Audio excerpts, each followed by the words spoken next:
그는 자신의 2살 아들을 절벽 끝에 묶어 놓았다. 그리고 아무도 그것을 막을 용기가 없었다. 하지만 모든 것이 절망적으로 보였을 때 한 마리의 백마가 어디선가 나타났다. 그리고 그 순간 그가 한 일이 모든 것을 바꾸어 놓았다. 지금 채널을 구독하고 어떻게 조용한 용기의 행동이 불가능한 것에 도전했는지 알아보세요. 아침이 전라남도 지리산 위로 황금빛으로 밝아오고 있었다. 첫 번째 햇살이 수 헥타르의 비옥한 땅과 푸른 계곡에 걸쳐 펼쳐진 웅장한 금산 목장을 비추고 있었다. 이슬이 아직 소들이 평화롭게 풀을 뜯고 있는 목초지를 덮고 있었고 직원들은 이미 하루 일과를 시작하고 있었다. 모든 것의 중심에는 넓은 창문과 건물 전체를 둘러싸는 베란다가 있는 식민지 양식의 영주택이 서 있었다. 바로 그곳에 김민석이 살고 있었는데 그는 신문 헤드라인에 거의 나타나지 않지만 서울 권력의 배후에서 알려지고 두려워하는 인물이었다. 57세의 김민석은 성공한 사업가이자 신중한 자선가라는 공적 이미지를 키워왔다. 그의 투자는 축산업부터 광업까지 아우르며 그림자에서 행사되긴 했지만 그의 정치적 영향력은 악명 높았다. 그를 겉으로만 아는 사람들은 그를 목장에 있을 때조차 잘 맞춘 정장을 항상 입는 과묵하고 우아한 남자로 묘사했다. 그의 회색 머리와 당당한 자세는 그에게 존경받는 아우라를 부여했다. 하지만 그와 매일 함께 지내는 사람들은 다른 면을 알고 있었다. 망상에 가까운 병적인 통제 욕구를. 그 특별한 아침, 김민석은 본관의 베란다에서 풍경을 바라보며 커피를 마시고 있었다. 그의 시선은 멀리 있는 산들에 잠겨 있는 것처럼 보였지만 그의 마음은 어두운 생각들로 가득 차 있었다. 그의 옆에서는 중년의 여성인 이연화가 먹기를 거부하는 2살 남자아이에게 먹이를 주려고 애쓰고 있었다. 자, 지훈아, 연화 이모를 위해서 한 숟가락만 더, 그녀가 선율적인 목소리로 말했다. 작은 지훈이는 김민석의 유일한 아들로 그의 광업 프로젝트 중 하나에 대한 항의 시위 중에 그의 길을 건드린 젊은 생물학자이자 환경운동가인 박소영과의 번개 같은 관계의 결실이었다. 권력 있는 보수적인 목장주와 젊은 이상주의적 환경운동가 사이의 뜻밖의 로맨스는 모든 사람을 놀라게 했다. 그리고 몇 달 후 소영이 임신을 발표했을 때 더욱 놀라웠다. 3번의 실패한, 결혼을 겪으면서도 자녀를 갖지 못했던 김민석은 그 아이에게서 마침내 자신의 제국을 이을 후계자를 갖게 될 기회를 보았다. 선생님, 커피가 만족스러우신지요? 20년 넘게 가족을 위해 일해온 가정부 정혜숙이 물었다. 차갑다. 그가 산에서 눈을 떼지 않고 냉담하게 답했다. 죄송합니다, 선생님. 즉시 다른 것을 준비하겠습니다. 여자는 빠르게 잔을 치우고 고개를 숙인 채 물러났다.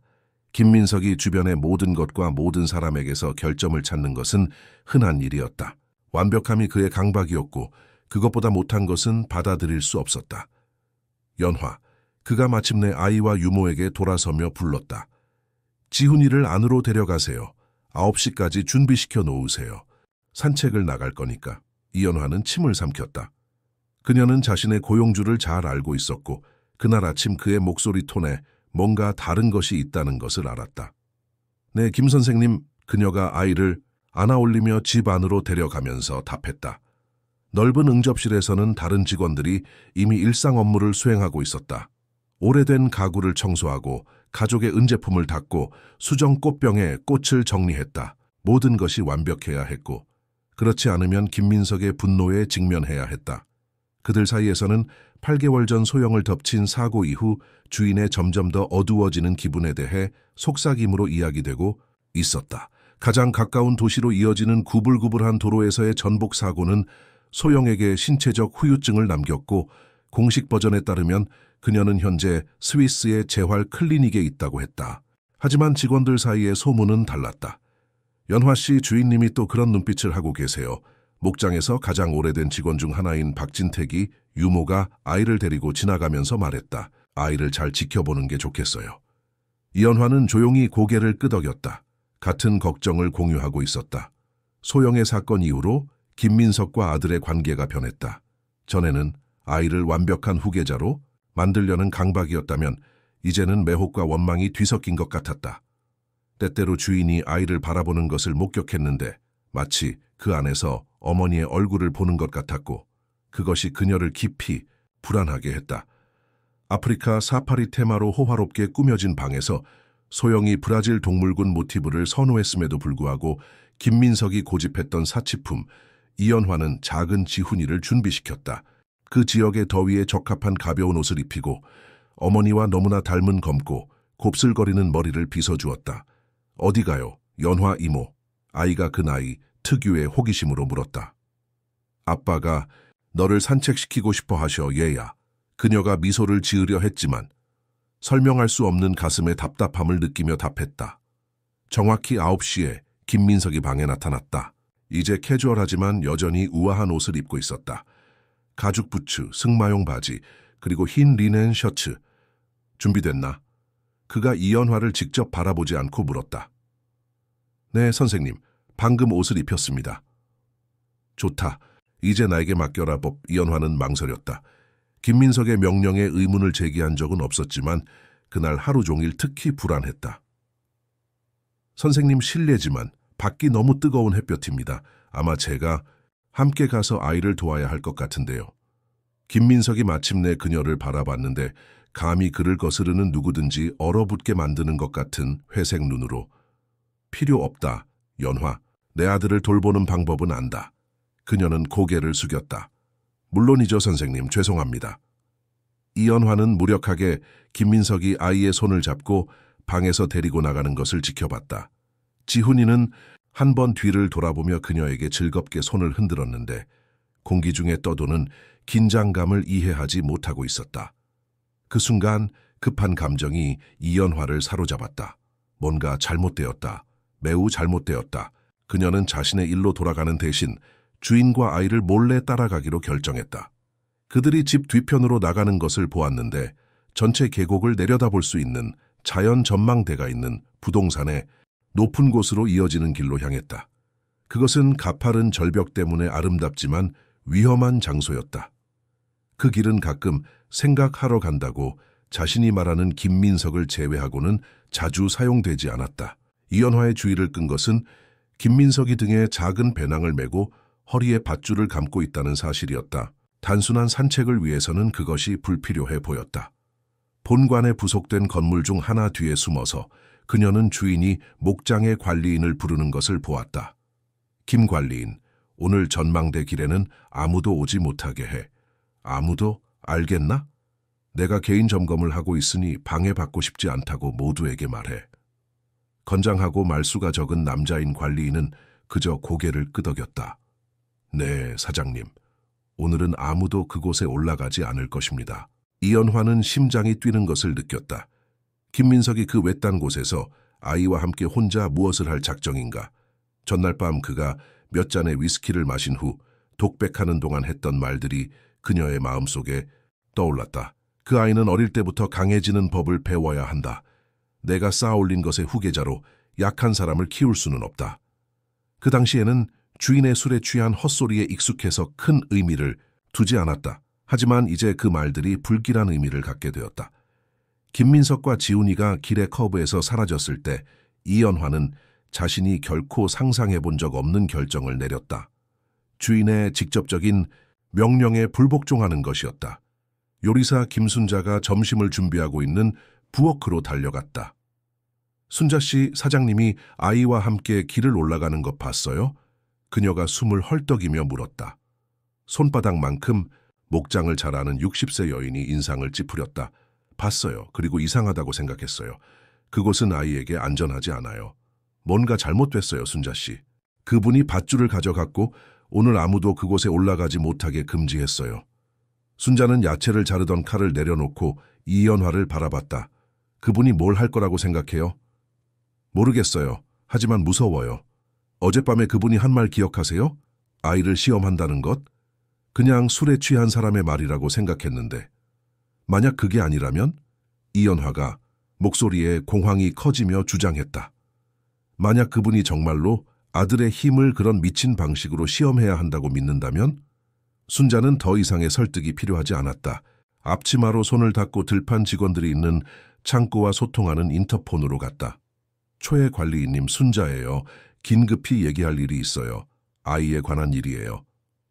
금산목장에서 가장 오래된 관리인인 최봉수는 65세의 남자로 햇볕에 그을린 피부와 결코 드러내지 않을 것보다 훨씬 많은 것을 목격한 눈을 가지고 있었다. 김민석의 아버지 시대부터 김 가족을 위해 일했으며 그 땅의 가장 어두운 비밀들을 알고 있었다.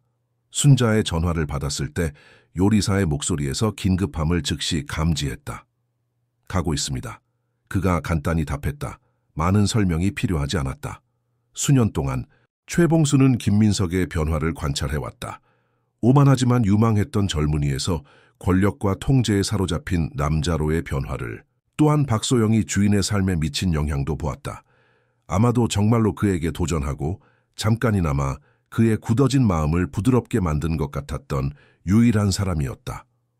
소영은 3년 전 이 지역에 왔었는데 지리산 기슭의 대한민국 숲 보존을 연구하는 연구자 그룹을 이끌고 있었다. 김민석과의 첫 만남은 폭풍 같았다. 그녀는 지역 시청 회의에서 그를 공개적으로 대면했고 목초지 확장을 위해 불법적으로 산림을 벌채한다고 그를 비난했다. 그 충돌은 소셜미디어에서 바이럴이 되어 김민석의 사업에 나쁜 홍보를 만들었다. 자신의 행동의 전형처럼 젊은 여성을 고소하는 대신 김민석은 모두를 놀라게 하며 그녀를 목장 방문에 초대했다. 와서 자신의 눈으로 우리가 하고 있는 일을 보고 그 다음에 의견을 형성하세요. 그가 그녀에게 도전했다. 동료들의 권고에 반해 소영은 받아들였다. 그리고 환경 보존과 지속 가능한 개발에 대한 격렬한 토론으로 가득한 기술적 방문으로 시작된 것이 예상치 못한 것으로 변했다.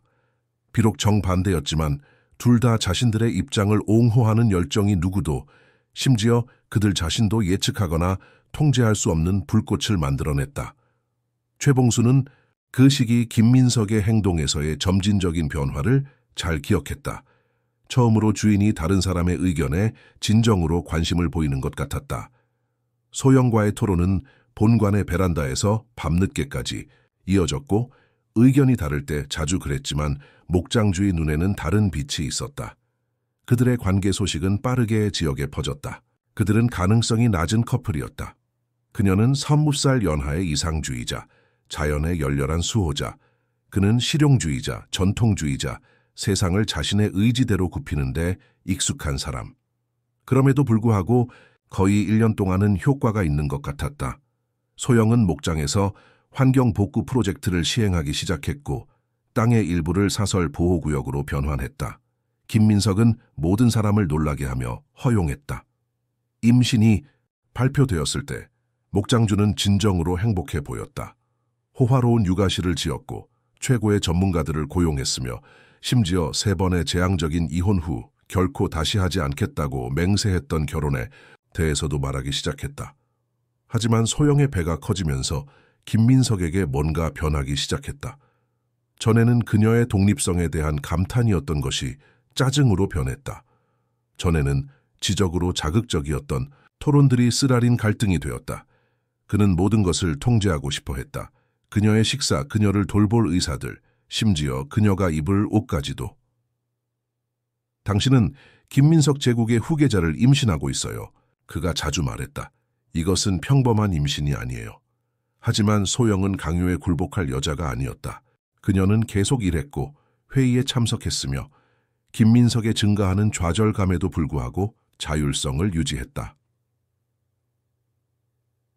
지훈이의 탄생은 기쁨의 순간이어야 했지만 조용한 전쟁의 도화선이 되었다. 소영은 자연에 대한 존중과 단순함의 가치로 아들을 키우고 싶어 했고 김민석은 요람에서부터 자신의 제국의 완벽한 후계자로 만들 계획을 세웠다. 충돌은 점점 더 빈번해졌다. 그리고 8개월 전 사고가 일어났다. 소영은 도시에서 회의에 참석하고 돌아오는 길에 차가 산을 가로지르는 구불구불한 도로의 커브에서 전복되었다. 기적적으로 살아남았지만 심각한 부상을 입었다. 김민석은 즉시 그녀를 스위스의 클리닉으로 이송시켰다고 주장하며 그곳에서 최상의 치료를 받을 수 있다고 했다. 그 이후로 그녀의 상태에 대한 정보는 희박했고 김민석이 독점적으로 통제했다. 작은 지훈이에게 어머니는 김민석이 신중하게 선별한 사진들 속의 이미지일 뿐이 되었다. 최봉수는 그 이야기에 공식적으로 드러난 것보다 훨씬 더 많은 것이 있다고 의심했다. 사고가 일어나기 전 며칠 동안 특히 격렬한 논쟁들을 목격했었다. 소영이 아이를 데리고 떠나겠다고 위협했고 상파울루 해안에 있는 고향으로 돌아가겠다고 했다. 그리고 김민석은 결코 누군가가 자신의 후계자를 빼앗아가는 것을 허용하지 않을 것이었다. 이런 기억들에 잠겨있던 최봉수는 순자와 이연화가 공황 상태의 표정으로 기다리고 있는 본관을 향해 발걸음을 재촉했다. 무슨 일입니까? 그가 이미 답을 두려워하며 물었다. 이연화는 빠르게 상황을 설명했다. 김민석이 아이와 함께 혼자 전망대로 올라간 것, 밧줄, 누구든 따라오는 것을 금지한 것. 그분이 아이가 자신의 가치를 증명해야 하고 김민석 이름에 합당해야 한다는 이상한 말들을 하고 있어요. 이연화가 떨리며 결론지었다. 어제도 약한 피는 내가 쌓아 올린 것을 물려받을 수 없다고 말했어요. 최봉수는 창백해졌다. 그는 그런 논리를 잘 알고 있었다. 김민석의 아버지인 김대령도 비슷한 표현을 사용했었다. 그리고 대령이 아들의 인격 강화를 위해 사용했던 방법들은 악명 높게 잔혹했다. 지역의 노인들 사이에서 아직도 속삭임으로 돌아다니는 이야기들. 지금 당장 그곳으로 올라가야 합니다. 최봉수가 결정했다. 하지만 그분이 금지했어요. 순자가 두려워하며 상기시켰다. 언제부터 아이의 생명이 명령보다 가치가 없습니까? 관리인이 두 여성을 놀라게 하는 단호함으로 반박했다. 그 아이에게 무슨 일이 일어나는데 내가 아무것도 하지 않는다면 나 자신을 용서할 수 없을 것입니다. 최봉수의 결단력이 여성들에게 용기를 주었다. 빠르게 계획을 세웠다. 순자는 집에 남아서 증언이 필요할 경우 라디오로 통신을 유지할 것이었다. 이연화와 최봉수는 덜 사용되고 더 가파른 대안 경로로 올라갈 것이었는데 그것도 전망대로 이어지는 길이었다. 김민석에게 발견되지 않고 그곳에 도착할 수 있도록 부동산을 충분히 잘 알고 있었다.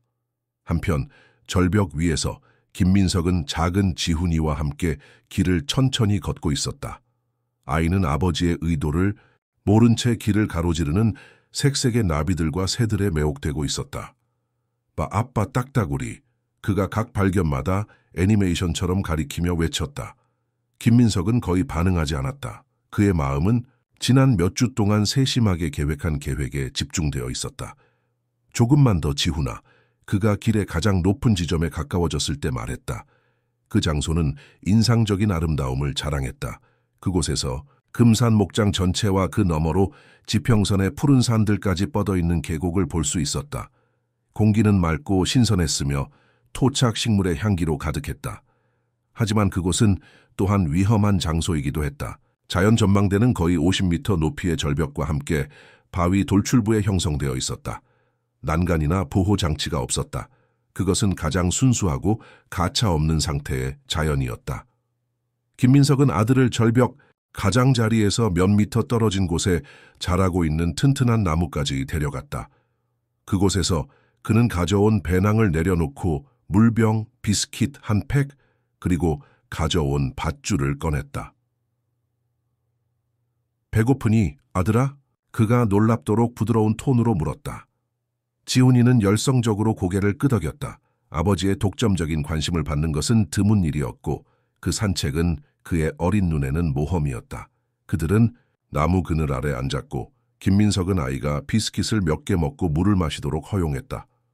그는 아이를 주의 깊게 관찰하며 그 얼굴에서 자신의 흔적을 찾으려 했지만 주로 소영의 흔적을 발견했다. 같은 크고 표현력 있는 눈, 같은 쉽고 자신감 있는 미소, 그 유사성이 그를 괴롭혔다.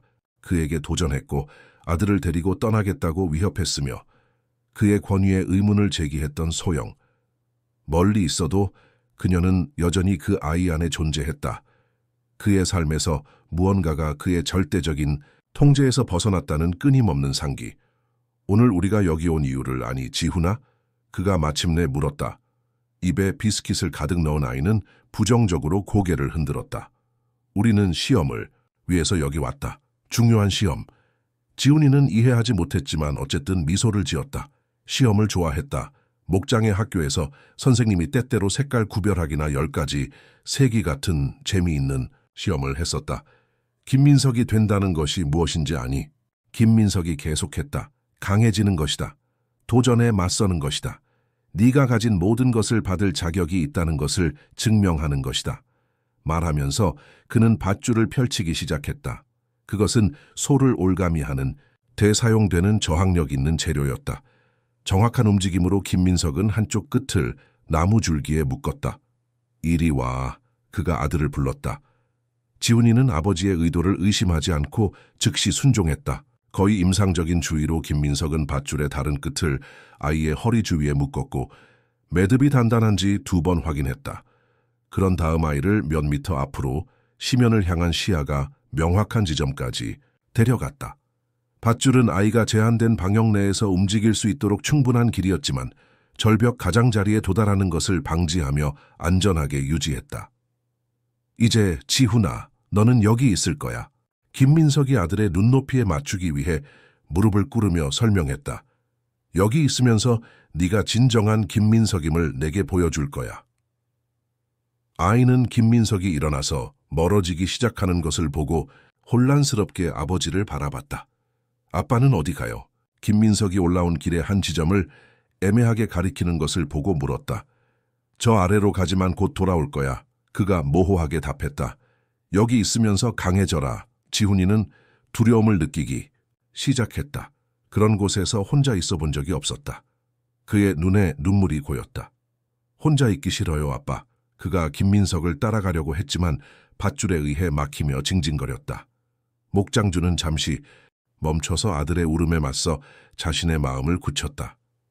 몇 시간 동안 혼자 있을 수도 없다면 어떻게 제국을 이끌 수 있겠니?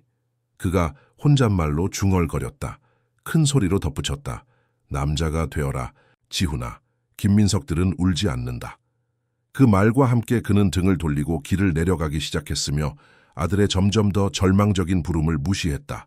그의 왜곡된 마음속에서 그것은 잔혹함이 아니었다. 필요한 교훈이었다. 7살 때 아버지가 그를 한밤중 내내 숲에 버려두었을 때와 같은 교훈 중 그를 위한 것이다. 그가 아들의 비명이 거리에서 줄어들면서 자신에게 말했다. 언젠가 그는 이해할 것이다. 하지만 김민석은 그의 모든 권력과 영향력으로도 그 절벽에서 무슨 일이 일어날지 예측할 수 없었다. 맑은 파란색으로 밝아왔던 하늘이 빠르게 변하기 시작했다. 어두운 구름들이 지평선에 형성되고 있었는데 여름 동안 산악 지역에서 흔한 갑작스러운 폭풍 중 하나를 예고하고 있었다. 바람이 강해지면서 나무 가지들을 흔들고 특유의 비 냄새를 가져왔다. 절벽 위에서 작은 지훈이는 무서워하고 혼란스러워하며 울고 있었다. 아버지가 사라진 방향으로 따라가려고 반복적으로 시도했지만 허리에 묶인 밧줄에 의해 제지당했다. 몇 분의 좌절된 시도 후 그는 바위 바닥에 앉아서 자신의 무릎을 껴안았다. 엄마, 그가 가끔 밤에 악몽에서 깨어날 때처럼 낮게 불렀다. 하지만 소영은 그를 위로하기 위해 거기에 없었다. 이연화도 순자도 목장의 친숙한 얼굴들도 없었다. 유일한 소리는 점점 더 강해지는 바람과 폭풍 전에 피할 곳을 찾아 서둘러 날아가는 새들의 소리였다. 한편 대안길에서 최봉수와 이연화는 할 수 있는 한 빨리 전진하고 있었다. 길은 가파르고 거의 사용되지 않았으며 통과를 어렵게 하는 초목으로 덮여 있었다. 그런 지형에서의 하이킹에 덜 익숙한 유모는 노력으로 숨을 헐떡였지만 속도를 늦추지 않았다. 그녀가 느끼는 긴급함은 어떤 신체적 피로보다도 컸다. 거의 다 왔습니다. 최봉수가 위쪽의 빈터를 가리키며 격려했다. 그 지점에서 발견되지 않고 전망대를 볼 수 있을 것입니다. 올라가면서 관리는 길뿐만 아니라 날씨의 변화에도 주의를 기울였다. 신호들을 잘 알고 있었다. 공기 중의 압력, 방향을 바꾸는 바람, 숲의 동물들이 몸을 숨기는 것, 강한 폭풍이 오고 있었고 전망대는 폭풍이 올 때 누군가가 있어야 할 마지막 장소였다. 빨라져야 합니다. 그가 이연화보다는 자신에게 더 중얼거렸다. 날씨가 악화되고 있습니다. 빈터에 도착했을 때 그들은 몇 개의 바위 뒤에 숨어서 전망대 방향을 바라봤다. 그들이 본 것은 둘 다의 피를 얼게 만들었다. 작은 지훈이가 혼자 있었고 절벽 근처의 나무에 묶여 있었다. 김민석의 흔적은 없었다. 맙소사 이연화가 입에 손을 대고 속삭였다. 그분이 아이를 거기 버려뒀어요. 오세요. 최봉수가 이미 움직이며 말했다. 폭풍이 오기 전에 그를 데려와야 합니다. 그들이 은신처에서 나오려고 할 때 발소리가 들려서 다시 후퇴하게 만들었다. 김민석이 주요 길로 돌아오고 있었는데 서두르지 않는 사람처럼 천천히 걷고 있었다. 최봉수는 이연화에게 있던 곳에 머물라고 신호했다. 주인이 무엇을 할 작정인지 봐야 했다. 김민석은 지훈이가 앉아있는 곳에서 몇 미터 떨어진 곳에 멈췄다. 읽을 수 없는 표정으로 오랫동안 아들을 관찰했다. 아이는 그를 보자마자 벌떡 일어났고 눈물로 얼룩진 얼굴이 희망으로 밝아졌다. 아빠, 그가 팔을 뻗으며 외쳤다. 하지만 김민석은 가까이 가지 않았다. 이미 교훈을 배웠니 아빠? 지훈이가 두려움에도 불구하고 미소를 지으려고 하며 계속했다. 당신이 말한 대로 강했어요. 이제 집에 갈 수 있죠. 김민석은 무표정하게 있었다. 아직은 안 된다, 지훈아. 그가 마침내 답했다. 시험이 아직 끝나지 않았다. 그 말과 함께 그는 등을 돌리고 다시 길을 내려가기 시작했으며 아들의 새로운 절망적인 애원을 무시했다. 은신처에서 최봉수와 이연화는 공포에 질려 관찰했다. 그분이 폭풍 동안 아이를 거기 두실 거예요. 최봉수가 분노로 떨리는 목소리로 결론지었다. 뭔가 해야 합니다. 하지만 뭘 하죠? 지금 접근하면 그분이 우리를 볼 것이에요. 이연화가 괴로워하며 답했다. 그분이 더 멀어질 때까지 기다렸다가 그녀의 말은 예상치 못한 소리에 의해 중단되었다. 높고 맑은 말 울음소리가 공기를 가르었다. 그리고 나서 빈터 반대편 나무들 사이에서 한 마리의 말이 나타났다. 그것은 아무 말이나 아니었다. 그것은 거의 하얀 밝은 색깔의 알라잔으로 전망대를 향해 침착하게 전진하고 있었다. 안장도 마구도 누군가에게 속해 있다는 어떤 표시도 없었다. 긴 갈기가 바람에 물결치며 거의 초자연적인 우아함으로 움직였다. 그 동물은 어디서 나타났나요? 이연화가 혼란스러워하며 물었다. 목장에는 흰 말이 없어요. 최봉수는 인상을 찌푸렸다. 전체 지역에도 없어요. 그가 호기심을 갖고 중얼거렸다. 내가 아는 유일한 흰 말들은 산 반대편에 있는 박 대령의 목장, 것들 뿐이에요. 하지만 그중 하나가 혼자서 여기까지 왔을 리는 없어요. 말은 계속 전진했는데 아래 길에 있는 김민석의 존재를 완전히 무시했다. 목장주는 자신의 어두운 생각에 집중해서 아들에게 접근하는 동물을 알아차리지 못했다. 반면 지훈이는 웅장한 동물을 보자 울음을 멈췄다. 여전히 나무에 묶여 있으면서도 말이 천천히 가까워지는 것을 매혹되어 바라봤다. 말, 그가 동물을 향해 작은 손을 뻗으며 낮게 불렀다. 현장을 관찰하는 모든 사람의 놀라움으로 알라자는 아이에게서 몇 걸음 떨어진 곳에서 멈췄다. 고귀한 머리를 낮추고 아이가 그의 주둥이를 만지도록 허용했다. 그것은 거의 신비로운 아름다움의 장면이었다. 작은 소년과 웅장한 동물이 점점 더 어두워지는 하늘을 배경으로 실루엣을 이루며 말을 초월한 조용한 소통을 하고 있었다. 그리고 나서 마치 그만이 들을 수 있는 부름에 응답하는 것처럼 말은 지훈이 옆에 조심스럽게 누웠다. 아이는 본능적으로 동물의 따뜻한 몸에 몸을 기댔고 이제 세게 불어서 첫 빗방울을 가져오는 바람으로부터 보호를 찾았다. 불가능해. 최봉수가 경탄하며 중얼거렸다. 말들과 오랜 세월을 보낸 그였지만 특히 겉보기의 야생 동물에게서 그런 행동을 본 적이 없었다. 하지만 그 신비를 생각할 시간이 없었다. 폭풍이 오고 있었고 아이를 즉시 그곳에서 데려와야 했다. 지금 갑시다. 그가 결정하며 일어났다. 김민석이 우리를 보지 못할 만큼 충분히 멀어졌을 것입니다. 둘은 빠르게 은신처에서 나와 전망대를 향해 달렸다. 말은 그들의 접근을 감지하고 머리를 들었는데 경계했지만 적대감을 보이지 않았다. 오히려 도움이 오는 인간들을 보고 거의 안도하는 것 같았다. 지훈아, 이연화가 아이를 안으러 달리며 불렀다. 우리가 여기 있어 얘야. 널 데리러 왔어. 소녀는 정서적 스트레스로 지쳐서 간신히 눈을 뜨고 있을 수 있었다. 최봉수는 아이를 묶고 있던 밧줄을 풀기 위해 서둘렀다. 그의 거친 손들이 두려움이 아니라 분노로 떨고 있었다. 김 가족을 위해 일한 모든 세월 동안 그런 잔혹함을 목격하리라고는 결코 상상하지 못했다. 폭풍이 더 심해지기 전에 내려가야 합니다. 그가 점점 더 어두워지는 하늘을 바라보며 경고했다. 그리고 김민석이 우리가 아이를 여기서 데려간 것을 알아차리기 전에 이연화는 지훈이를 안아 올려서 가슴에 보호적으로 껴안았다. 아이는 마침내 안전함을 느끼며 지친 눈을 감았다. 말은 어떻게 하죠? 그녀가 이제 서서 그들을 주의 깊게 관찰하고 있는 동물을 바라보며 물었다. 놔두세요. 최봉수가 답했다. 그는 아무에게도 속하지 않는 것 같고 아이를 돌보는 것이 우리의 우선순위입니다. 그들은 가파른 지형이 허용하는 모든 속도로 움직이며 대안길로 내려가기 시작했다. 비가 매분마다 증가하여 돌들을 미끄럽고 위험하게 만들었다. 둘 다 놀라게도 흰 말이 정중한 거리를 유지하며 그들을 따라왔는데 조용한 수호자처럼 길의 중간 지점에 도달했을 때 그들은 먼 거리에서 비명소리를 들었다. 그것은 김민석이었는데 아마도 전망대로 돌아가서 아들이 더 이상 거기 없다는 것을 발견했을 것이다.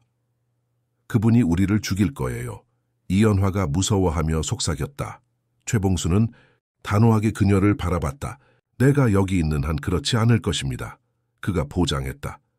이제 계속 내려가세요. 순자 씨 집으로 곧장 가세요. 내가 김민석의 주의를 돌릴게요. 안 돼요, 최 관리님. 위험해요. 유모가 항의했다. 지금 그 아이를 여기서 데려가지 않으면 더 위험해질 것입니다. 관리인이 반박했다. 가세요.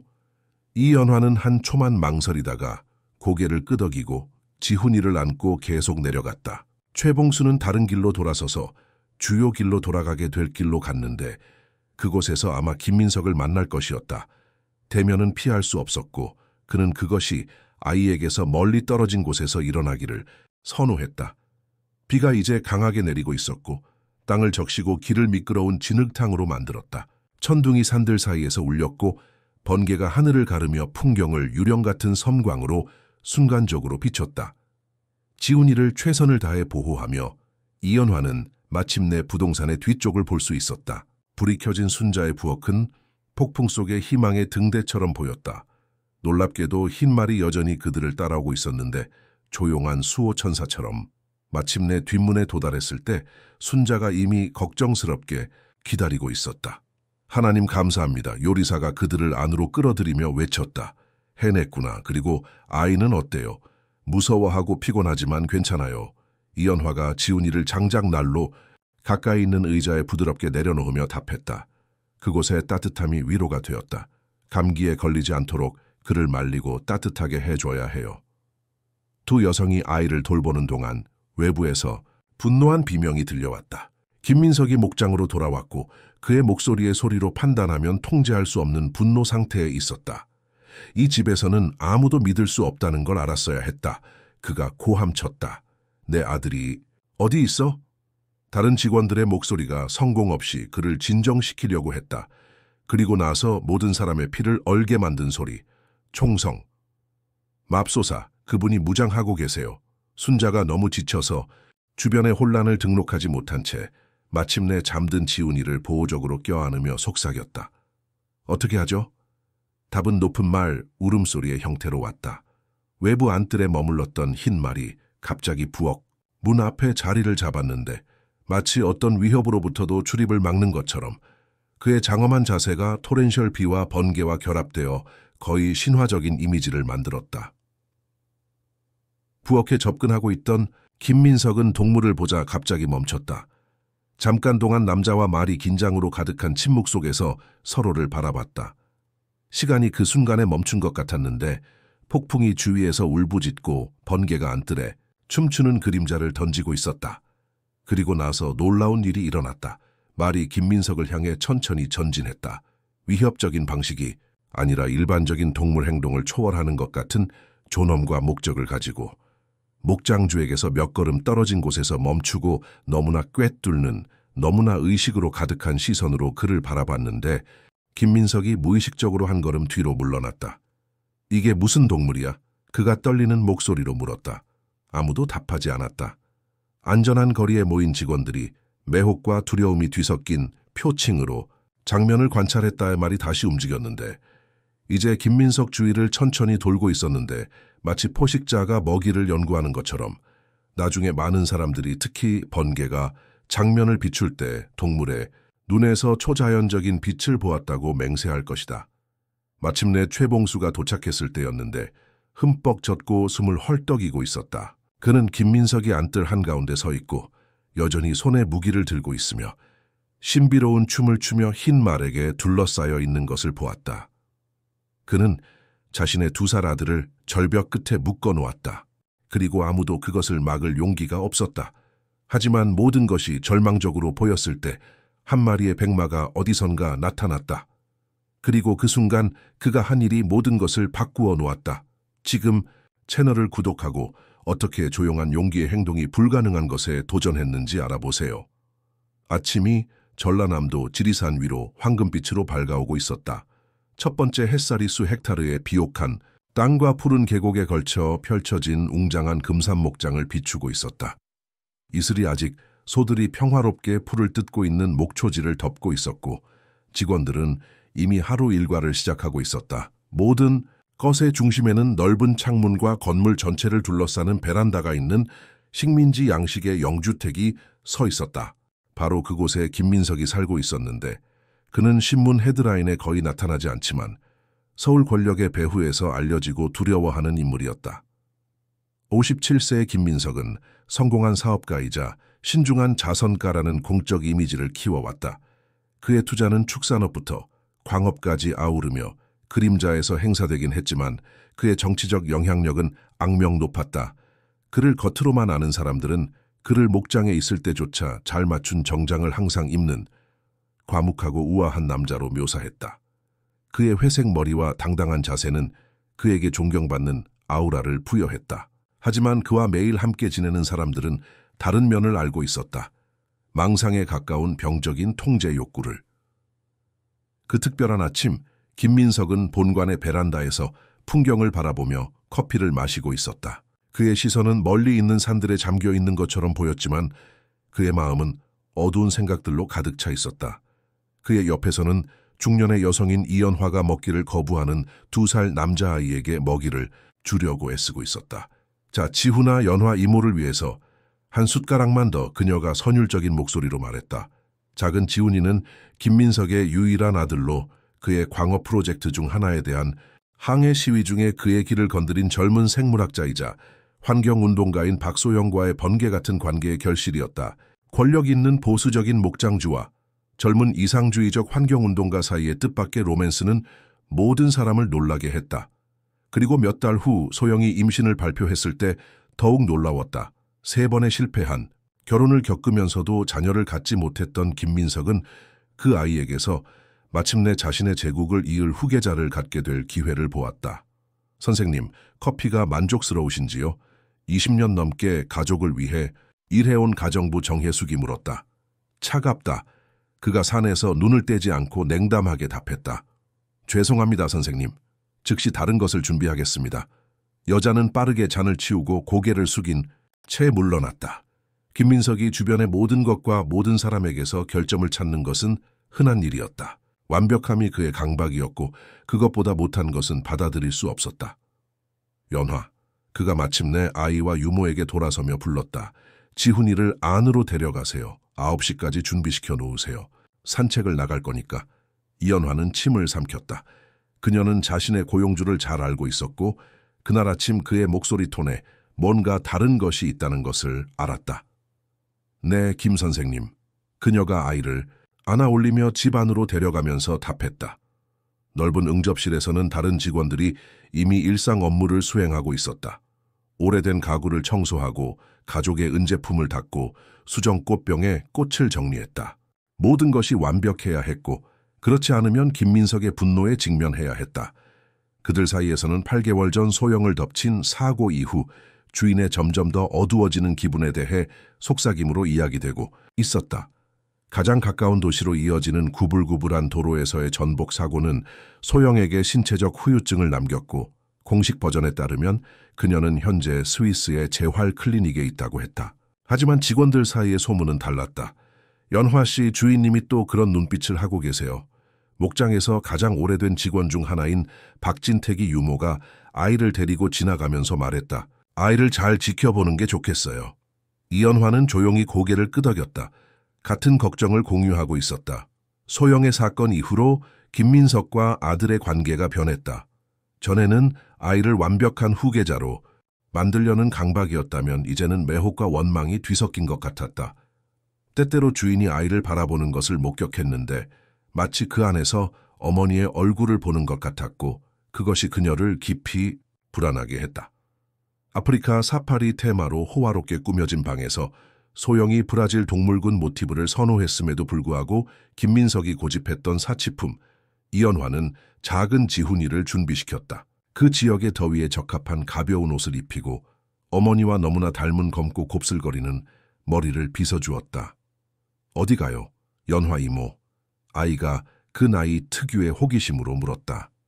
아빠가 너를 산책시키고 싶어 하셔, 얘야.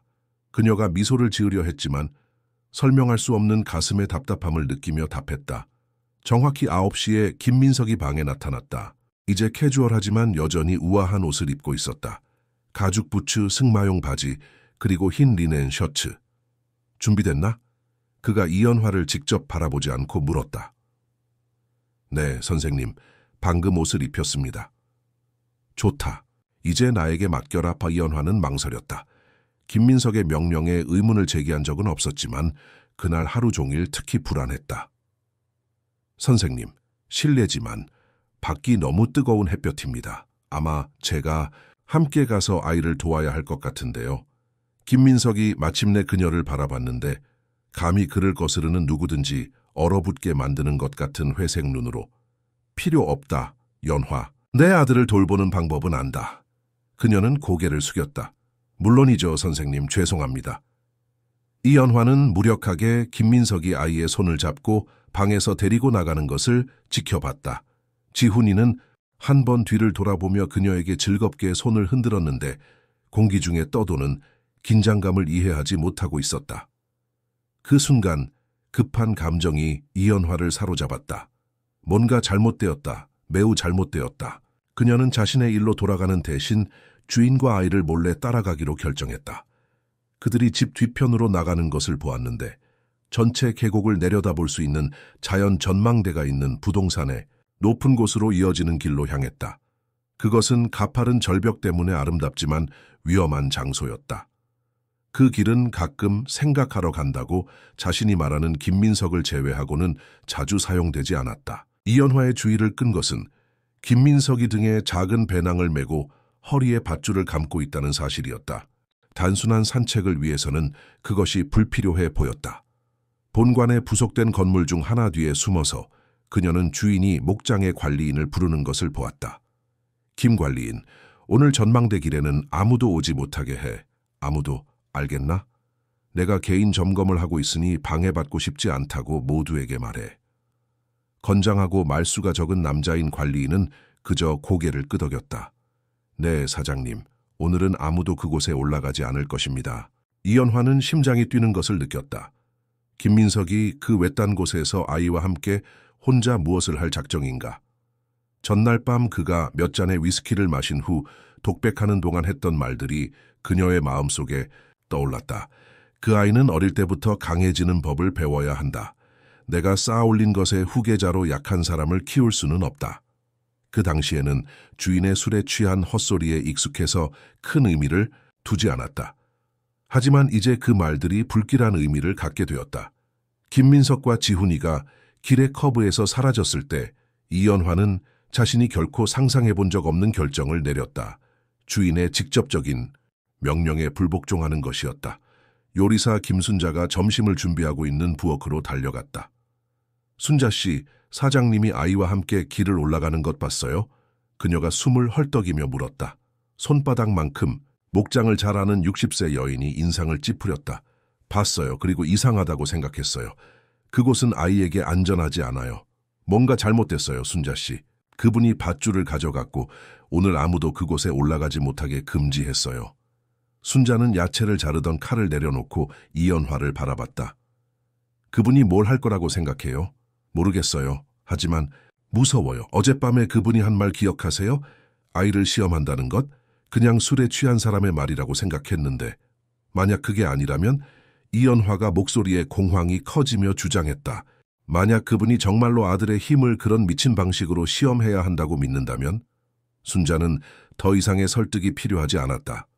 앞치마로 손을 닦고 들판 직원들이 있는 창고와 소통하는 인터폰으로 갖다 최 관리인님 순자예요. 긴급히 얘기할 일이 있어요. 아이에 관한 일이에요. 금산목장에서 가장 오래된 관리인인 최봉수는 65세의 남자로 햇볕에 그을린 피부와 결코 드러내지 않을 것보다 훨씬 많은 것을 목격한 눈을 가지고 있었다. 김민석의 아버지 시대부터 김 가족을 위해 일했으며 그 땅의 가장 어두운 비밀들을 알고 있었다. 순자의 전화를 받았을 때 요리사의 목소리에서 긴급함을 즉시 감지했다.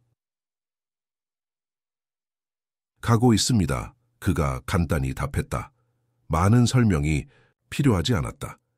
수년 동안 최봉수는 김민석의 변화를 관찰해왔다. 오만하지만 유망했던 젊은이에서 권력과 통제에 사로잡힌 남자로의 변화를, 또한 박소영이 주인의 삶에 미친 영향도 보았다. 아마도 정말로 그에게 도전하고 잠깐이나마 그의 굳어진 마음을 부드럽게 만든 것 같았던 유일한 사람이었다. 소영은 3년 전 이 지역에 왔었는데 지리산 기슭의 대한민국 숲 보존을 연구하는 연구자 그룹을 이끌고 있었다. 김민석과의 첫 만남은 폭풍 같았다. 그녀는 지역 시청 회의에서 그를 공개적으로 대면했고 목초지 확장을 위해 불법적으로 산림을 벌채한다고 그를 비난했다. 그 충돌은 소셜미디어에서 바이럴이 되어 김민석의 사업에 나쁜 홍보를 만들었다.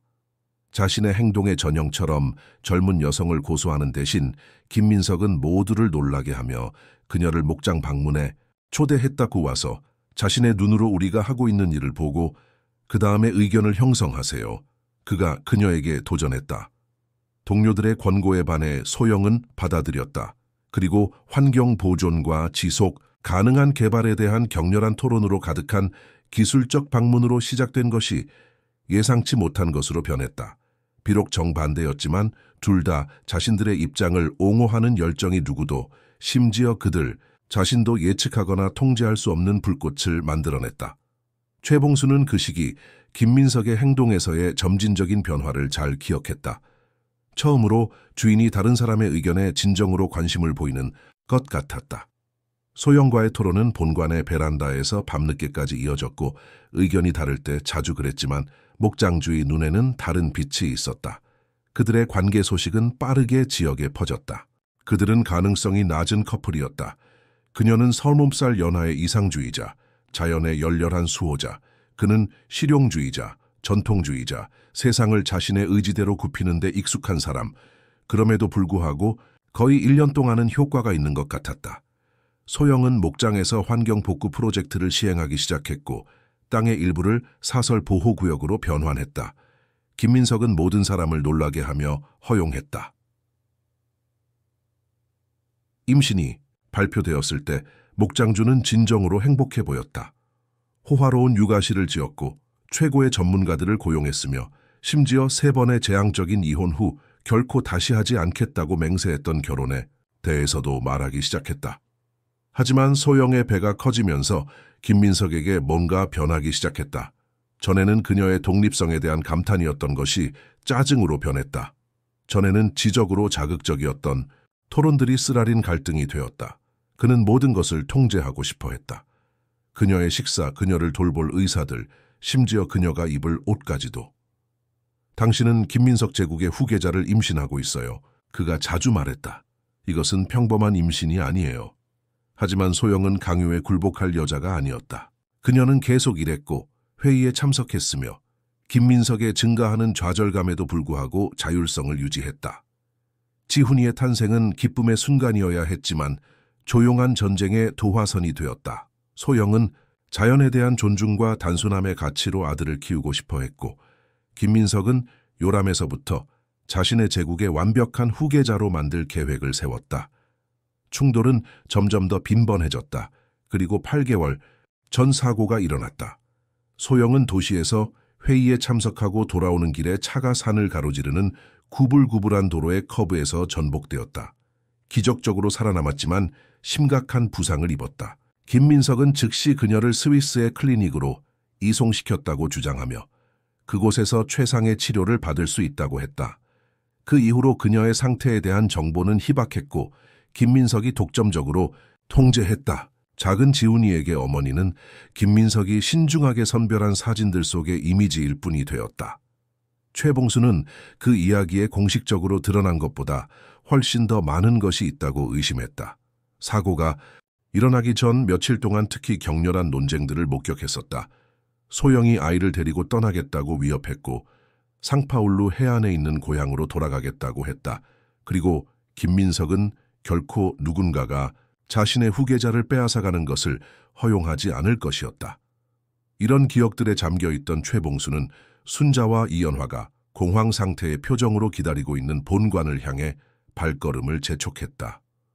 무슨 일입니까? 그가 이미 답을 두려워하며 물었다. 이연화는 빠르게 상황을 설명했다. 김민석이 아이와 함께 혼자 전망대로 올라간 것, 밧줄, 누구든 따라오는 것을 금지한 것. 그분이 아이가 자신의 가치를 증명해야 하고 김민석 이름에 합당해야 한다는 이상한 말들을 하고 있어요. 이연화가 떨리며 결론지었다. 어제도 약한 피는 내가 쌓아 올린 것을 물려받을 수 없다고 말했어요. 최봉수는 창백해졌다. 그는 그런 논리를 잘 알고 있었다. 김민석의 아버지인 김대령도 비슷한 표현을 사용했었다. 그리고 대령이 아들의 인격 강화를 위해 사용했던 방법들은 악명 높게 잔혹했다. 지역의 노인들 사이에서 아직도 속삭임으로 돌아다니는 이야기들. 지금 당장 그곳으로 올라가야 합니다. 최봉수가 결정했다. 하지만 그분이 금지했어요. 순자가 두려워하며 상기시켰다. 언제부터 아이의 생명이 명령보다 가치가 없습니까? 관리인이 두 여성을 놀라게 하는 단호함으로 반박했다. 그 아이에게 무슨 일이 일어나는데 내가 아무것도 하지 않는다면 나 자신을 용서할 수 없을 것입니다. 최봉수의 결단력이 여성들에게 용기를 주었다. 빠르게 계획을 세웠다. 순자는 집에 남아서 증언이 필요할 경우 라디오로 통신을 유지할 것이었다. 이연화와 최봉수는 덜 사용되고 더 가파른 대안 경로로 올라갈 것이었는데 그것도 전망대로 이어지는 길이었다. 김민석에게 발견되지 않고 그곳에 도착할 수 있도록 부동산을 충분히 잘 알고 있었다. 한편 절벽 위에서 김민석은 작은 지훈이와 함께 길을 천천히 걷고 있었다. 아이는 아버지의 의도를 모른 채 길을 가로지르는 색색의 나비들과 새들에 매혹되고 있었다. 봐, 아빠, 딱따구리. 그가 각 발견마다 애니메이션처럼 가리키며 외쳤다. 김민석은 거의 반응하지 않았다. 그의 마음은 지난 몇 주 동안 세심하게 계획한 계획에 집중되어 있었다. 조금만 더, 지훈아. 그가 길의 가장 높은 지점에 가까워졌을 때 말했다. 그 장소는 인상적인 아름다움을 자랑했다. 그곳에서 금산목장 전체와 그 너머로 지평선의 푸른 산들까지 뻗어있는 계곡을 볼 수 있었다. 공기는 맑고 신선했으며 토착 식물의 향기로 가득했다. 하지만 그곳은 또한 위험한 장소이기도 했다. 자연 전망대는 거의 50m 높이의 절벽과 함께 바위 돌출부에 형성되어 있었다. 난간이나 보호장치가 없었다. 그것은 가장 순수하고 가차 없는 상태의 자연이었다. 김민석은 아들을 절벽, 가장자리에서 몇 미터 떨어진 곳에 자라고 있는 튼튼한 나무까지 데려갔다. 그곳에서 그는 가져온 배낭을 내려놓고 물병, 비스킷 한 팩, 그리고 가져온 밧줄을 꺼냈다. 배고프니, 아들아? 그가 놀랍도록 부드러운 톤으로 물었다. 지훈이는 열성적으로 고개를 끄덕였다. 아버지의 독점적인 관심을 받는 것은 드문 일이었고 그 산책은 그의 어린 눈에는 모험이었다. 그들은 나무 그늘 아래 앉았고 김민석은 아이가 비스킷을 몇 개 먹고 물을 마시도록 허용했다. 그는 아이를 주의 깊게 관찰하며 그 얼굴에서 자신의 흔적을 찾으려 했지만 주로 소영의 흔적을 발견했다. 같은 크고 표현력 있는 눈, 같은 쉽고 자신감 있는 미소. 그 유사성이 그를 괴롭혔다. 그에게 도전했고 아들을 데리고 떠나겠다고 위협했으며 그의 권위에 의문을 제기했던 소영. 멀리 있어도 그녀는 여전히 그 아이 안에 존재했다. 그의 삶에서 무언가가 그의 절대적인 통제에서 벗어났다는 끊임없는 상기. 오늘 우리가 여기 온 이유를 아니, 지훈아? 그가 마침내 물었다. 입에 비스킷을 가득 넣은 아이는 부정적으로 고개를 흔들었다. 우리는 시험을 위해서 여기 왔다. 중요한 시험. 지훈이는 이해하지 못했지만 어쨌든 미소를 지었다. 시험을 좋아했다. 목장의 학교에서 선생님이 때때로 색깔 구별하기나 10가지 세기 같은 재미있는 시험을 했었다. 김민석이 된다는 것이 무엇인지 아니? 김민석이 계속했다. 강해지는 것이다. 도전에 맞서는 것이다. 네가 가진 모든 것을 받을 자격이 있다는 것을 증명하는 것이다. 말하면서 그는 밧줄을 펼치기 시작했다. 그것은 소를 올가미하는 대사용되는 저항력 있는 재료였다. 정확한 움직임으로 김민석은 한쪽 끝을 나무줄기에 묶었다. 이리 와. 그가 아들을 불렀다. 지훈이는 아버지의 의도를 의심하지 않고 즉시 순종했다. 거의 임상적인 주의로 김민석은 밧줄의 다른 끝을 아이의 허리 주위에 묶었고 매듭이 단단한지 2번 확인했다. 그런 다음 아이를 몇 미터 앞으로 시면을 향한 시야가 명확한 지점까지 데려갔다. 밧줄은 아이가 제한된 반경 내에서 움직일 수 있도록 충분한 길이였지만 절벽 가장자리에 도달하는 것을 방지하며 안전하게 유지했다. 이제 지훈아, 너는 여기 있을 거야. 김민석이 아들의 눈높이에 맞추기 위해 무릎을 꿇으며 설명했다. 여기 있으면서 네가 진정한 김민석임을 내게 보여줄 거야. 아이는 김민석이 일어나서 멀어지기 시작하는 것을 보고 혼란스럽게 아버지를 바라봤다. 아빠는 어디 가요? 김민석이 올라온 길의 한 지점을 애매하게 가리키는 것을 보고 물었다. 저 아래로 가지만 곧 돌아올 거야. 그가 모호하게 답했다. 여기 있으면서 강해져라. 지훈이는 두려움을 느끼기 시작했다. 그런 곳에서 혼자 있어 본 적이 없었다. 그의 눈에 눈물이 고였다. 혼자 있기 싫어요, 아빠. 그가 김민석을 따라가려고 했지만 밧줄에 의해 막히며 징징거렸다. 목장주는 잠시 멈춰서 아들의 울음에 맞서 자신의 마음을 굳혔다. 몇 시간 동안 혼자 있을 수도 없다면 어떻게 제국을 이끌 수 있겠니? 그가 혼잣말로 중얼거렸다. 큰 소리로 덧붙였다. 남자가 되어라 지훈아. 김민석들은 울지 않는다. 그 말과 함께 그는 등을 돌리고 길을 내려가기 시작했으며 아들의 점점 더 절망적인 부름을 무시했다. 그의 왜곡된 마음속에서 그것은 잔혹함이 아니었다. 필요한 교훈이었다. 7살 때 아버지가 그를 한밤중 내내 숲에 버려두었을 때와 같은 교훈. 그를 위한 것이다. 그가 아들의 비명이 거리에서 줄어들면서 자신에게 말했다. 언젠가 그는 이해할 것이다.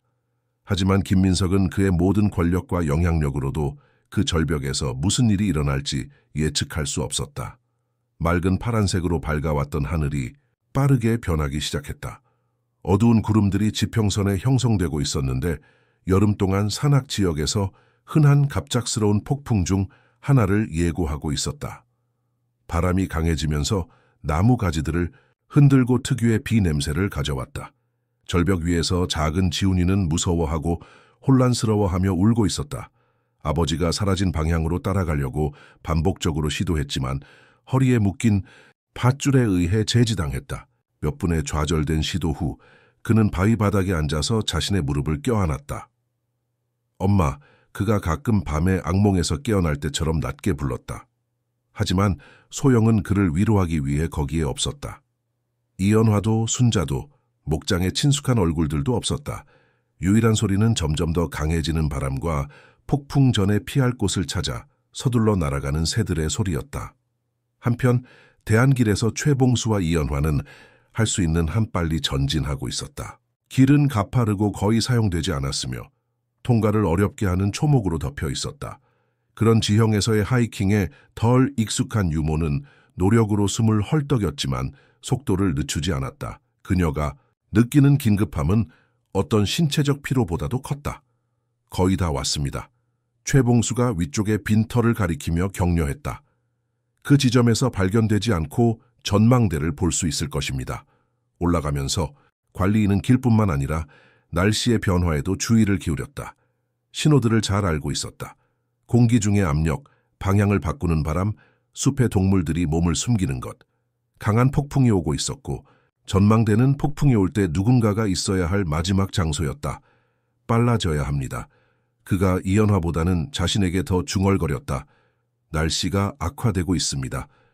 빈터에 도착했을 때 그들은 몇 개의 바위 뒤에 숨어서 전망대 방향을 바라봤다. 그들이 본 것은 둘 다의 피를 얼게 만들었다. 작은 지훈이가 혼자 있었고 절벽 근처의 나무에 묶여 있었다. 김민석의 흔적은 없었다. 맙소사 이연화가 입에 손을 대고 속삭였다. 그분이 아이를 거기 버려뒀어요. 오세요. 최봉수가 이미 움직이며 말했다. 폭풍이 오기 전에 그를 데려와야 합니다. 그들이 은신처에서 나오려고 할 때 발소리가 들려서 다시 후퇴하게 만들었다. 김민석이 주요 길로 돌아오고 있었는데 서두르지 않는 사람처럼 천천히 걷고 있었다. 최봉수는 이연화에게 있던 곳에 머물라고 신호했다. 주인이 무엇을 할 작정인지 봐야 했다. 김민석은 지훈이가 앉아있는 곳에서 몇 미터 떨어진 곳에 멈췄다. 읽을 수 없는 표정으로 오랫동안 아들을 관찰했다. 아이는 그를 보자마자 벌떡 일어났고 눈물로 얼룩진 얼굴이 희망으로 밝아졌다. 아빠, 그가 팔을 뻗으며 외쳤다. 하지만 김민석은 가까이 가지 않았다. 이미 교훈을 배웠니 아빠? 지훈이가 두려움에도 불구하고 미소를 지으려고 하며 계속했다. 당신이 말한 대로 강했어요. 이제 집에 갈 수 있죠? 김민석은 무표정하게 있었다. 아직은 안 된다, 지훈아. 그가 마침내 답했다. 시험이 아직 끝나지 않았다. 그 말과 함께 그는 등을 돌리고 다시 길을 내려가기 시작했으며 아들의 새로운 절망적인 애원을 무시했다. 은신처에서 최봉수와 이연화는 공포에 질려 관찰했다. 그분이 폭풍 동안 아이를 거기 두실 거예요. 최봉수가 분노로 떨리는 목소리로 결론지었다. 뭔가 해야 합니다. 하지만 뭘 하죠? 지금 접근하면 그분이 우리를 볼 것이에요. 이연화가 괴로워하며 답했다. 그분이 더 멀어질 때까지 기다렸다가 그녀의 말은 예상치 못한 소리에 의해 중단되었다. 높고 맑은 말 울음소리가 공기를 가르었다. 그리고 나서 빈터 반대편 나무들 사이에서 한 마리의 말이 나타났다. 그것은 아무 말이나 아니었다. 그것은 거의 하얀 밝은 색깔의 알라잔으로 전망대를 향해 침착하게 전진하고 있었다. 안장도 마구도 누군가에게 속해 있다는 어떤 표시도 없었다. 긴 갈기가 바람에 물결치며 거의 초자연적인 우아함으로 움직였다. 그 동물은 어디서 나타났나요? 이연화가 혼란스러워하며 물었다. 목장에는 흰 말이 없어요. 최봉수는 인상을 찌푸렸다. 전체 지역에도 없어요. 그가 호기심을 갖고 중얼거렸다. 내가 아는 유일한 흰 말들은 산 반대편에 있는 박대령의 목장 겉들뿐이에요. 하지만 그중 하나가 혼자서 여기까지 왔을 리는 없어요. 말은 계속 전진했는데 아래 길에 있는 김민석의 존재를 완전히 무시했다. 목장주는 자신의 어두운 생각에 집중해서 아들에게 접근하는 동물을 알아차리지 못했다. 반면 지훈이는 웅장한 동물을 보자 울음을 멈췄다. 여전히 나무에 묶여 있으면서도 말이 천천히 가까워지는 것을 매혹되어 바라봤다. 그가 동물을 향해 작은 손을 뻗으며 낮게 불렀다. 현장을 관찰하는 모든 사람의 놀라움으로 알라자는 아이에게서 몇 걸음 떨어진 곳에서 멈췄다. 고귀한 머리를 낮추고 아이가 그의 주둥이를 만지도록 허용했다. 그것은 거의 신비로운 아름다움의 장면이었다. 작은 소년과 웅장한 동물이 점점 더 어두워지는 하늘을 배경으로 실루엣을 이루며 말을 초월한 조용한 소통을 하고 있었다. 그리고 나서 마치 그만이 들을 수 있는 부름에 응답하는 것처럼 말은 지훈이 옆에 조심스럽게 누웠다. 아이는 본능적으로 동물의 따뜻한 몸에 몸을 기댔고 이제 세게 불어서 첫 빗방울을 가져오는 바람으로부터 보호를 찾았다. 불가능해. 최봉수가 경탄하며 중얼거렸다. 말들과 오랜 세월을 보낸 그였지만 특히 겉보기에 야생 동물에게서 그런 행동을 본 적이 없었다. 하지만 그 신비를 생각할 시간이 없었다. 폭풍이 오고 있었고 아이를 즉시 그곳에서 데려와야 했다. 지금 갑시다. 그가 결정하며 일어났다. 김민석이 우리를 보지 못할 만큼 충분히 멀어졌을 것입니다. 둘은 빠르게 은신처에서 나와 전망대를 향해 달렸다. 말은 그들의 접근을 감지하고 머리를 들었는데 경계했지만 적대감을 보이지 않았다. 오히려 도움이 오는 인간들을 보고 거의 안도하는 것 같았다. 지훈아, 이연화가 아이를 안으러 달리며 불렀다. 우리가 여기 있어, 얘야. 널 데리러 왔어. 소녀는 정서적 스트레스로 지쳐서 간신히 눈을 뜨고 있을 수 있었다. 최봉수는 아이를 묶고 있던 밧줄을 풀기 위해 서둘렀다. 그의 거친 손들이 두려움이 아니라 분노로 떨고 있었다. 김 가족을 위해 일한 모든 세월 동안 그런 잔혹함을 목격하리라고는 결코 상상하지 못했다. 폭풍이 더 심해지기 전에 내려가야 합니다. 그가 점점 더 어두워지는 하늘을 바라보며 경고했다. 그리고 김민석이 우리가 아이를 여기서 데려간 것을 알아차리기 전에 이연화는 지훈이를 안아 올려서 가슴에 보호적으로 껴안았다. 아이는 마침내 안전함을 느끼며 지친 눈을 감았다. 말은 어떻게 하죠? 그녀가 이제 서서 그들을 주의 깊게 관찰하고 있는 동물을 바라보며 물었다. 놔두세요. 최봉수가 답했다. 그는 아무에게도 속하지 않는 것 같고 아이를 돌보는 것이 우리의 우선순위입니다. 그들은 가파른 지형이 허용하는 모든 속도로 움직이며 대안길로 내려가기 시작했다. 비가 매분마다 증가하여 돌들을 미끄럽고 위험하게 만들었다. 둘 다 놀라게도 흰말이 정중한 거리를 유지하며 그들을 따라왔는데 조용한 수호자처럼 길의 중간 지점에 도달했을 때 그들은 먼 거리에서 비명소리를 들었다. 그것은 김민석이었는데 아마도 전망대로 돌아가서 아들이 더 이상 거기 없다는 것을 발견했을 것이다. 그분이 우리를 죽일 거예요. 이연화가 무서워하며 속삭였다. 최봉수는 단호하게 그녀를 바라봤다. 내가 여기 있는 한 그렇지 않을 것입니다. 그가 보장했다. 이제 계속 내려가세요. 순자 씨 집으로 곧장 가세요. 내가 김민석의 주의를 돌릴게요. 안 돼요, 최 관리인님. 위험해요. 유모가 항의했다. 지금 그 아이를 여기서 데려가지 않으면 더 위험해질 것입니다. 관리인이 반박했다. 가세요. 이연화는 한 초만 망설이다가 고개를 끄덕이고 지훈이를 안고 계속 내려갔다. 최봉수는 다른 길로 돌아서서 주요 길로 돌아가게 될 길로 갔는데 그곳에서 아마 김민석을 만날 것이었다. 대면은 피할 수 없었고 그는 그것이 아이에게서 멀리 떨어진 곳에서 일어나기를 선호했다. 비가 이제 강하게 내리고 있었고 땅을 적시고 길을 미끄러운 진흙탕으로 만들었다. 천둥이 산들 사이에서 울렸고 번개가 하늘을 가르며 풍경을 유령 같은 섬광으로 순간적으로 비췄다. 지훈이를 최선을 다해 보호하며 이연화는 마침내 부동산의 뒤쪽을 볼 수 있었다. 불이 켜진 순자의 부엌은 폭풍 속의 희망의 등대처럼 보였다. 놀랍게도 흰말이 여전히 그들을 따라오고 있었는데 조용한 수호 천사처럼. 마침내 뒷문에 도달했을 때 순자가 이미 걱정스럽게 기다리고 있었다. 하나님 감사합니다. 요리사가 그들을 안으로 끌어들이며 외쳤다. 해냈구나. 그리고 아이는 어때요? 무서워하고 피곤하지만 괜찮아요.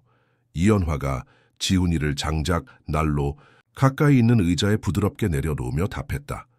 그곳의 따뜻함이 위로가 되었다. 감기에 걸리지 않도록 그를 말리고 따뜻하게 해줘야 해요.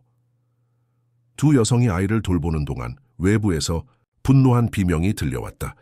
김민석이 목장으로 돌아왔고 그의 목소리의 소리로 판단하면 통제할 수 없는 분노 상태에 있었다.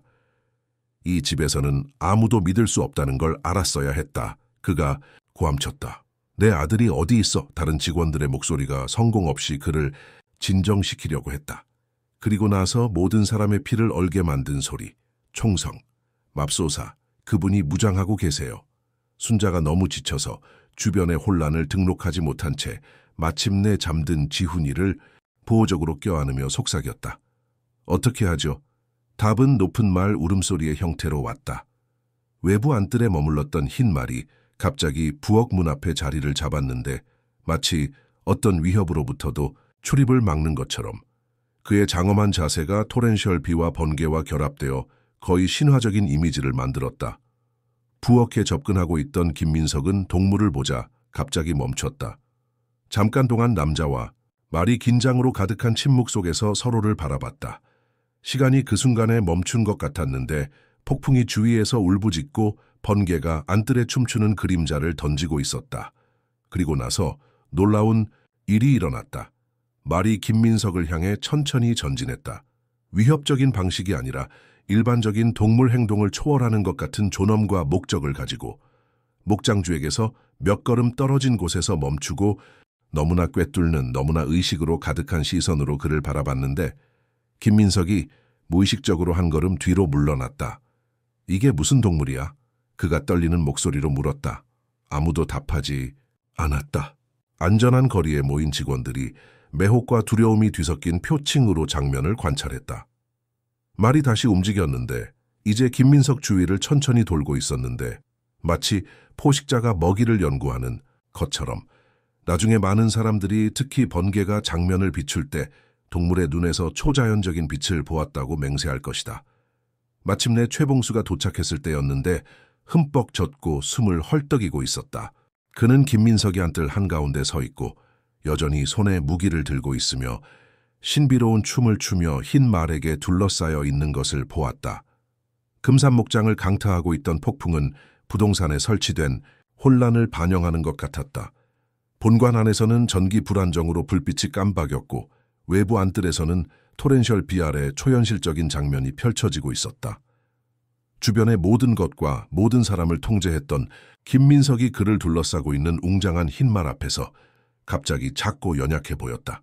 그 동물을 쫓아내 그가 신경질적으로 무기를 휘두르며 명령했다. 하지만 아무도 움직이지 않았다. 마치 현재 있는 모든 사람들이 본능적으로 자신들의 이해를 넘어서는 무언가를 목격하고 있다는 것을 이해하는 것 같았다. 말은 김민석 주위를 한 바퀴 더 돌고 나서 멈춰서 그를 고정적으로 바라봤다. 그런 다음 모든 사람의 놀라움으로 돌아서서 지훈이가 순자와 이연화의 보살핌 아래 잠들어 있는 부엌을 향해 침착하게 걸어갔다. 문 앞에서 멈춰서 보초처럼 서서 그곳에 움직이지 않고 머물렀다. 김민석은 부분적으로 자신의 침착함을 되찾고 부엌을 향해 전진했다. 네, 아들이 어디 있나? 그가 분노로 쉰 목소리로 요구했다.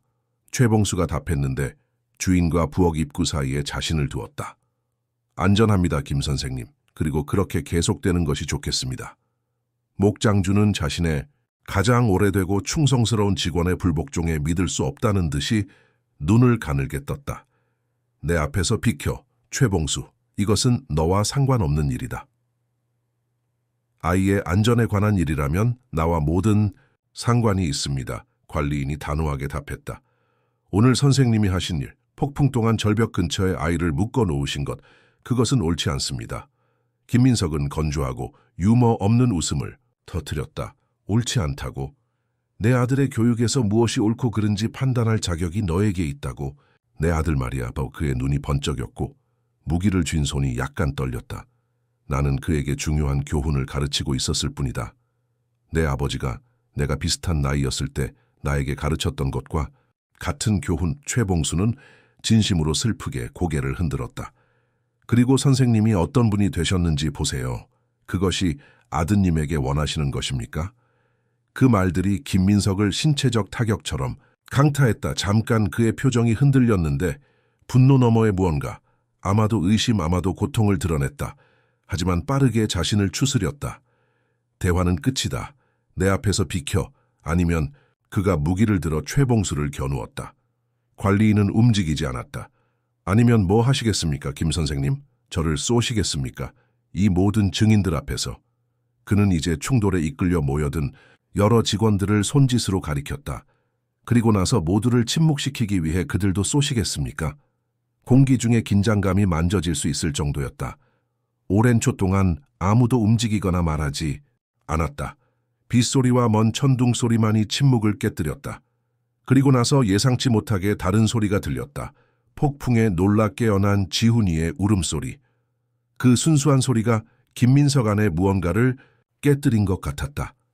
천천히 무기를 내렸고 혼란의 표정이 그의 얼굴에서 분노를 대체했다. 나는 그저 그가 강하기를 원했을 뿐이다.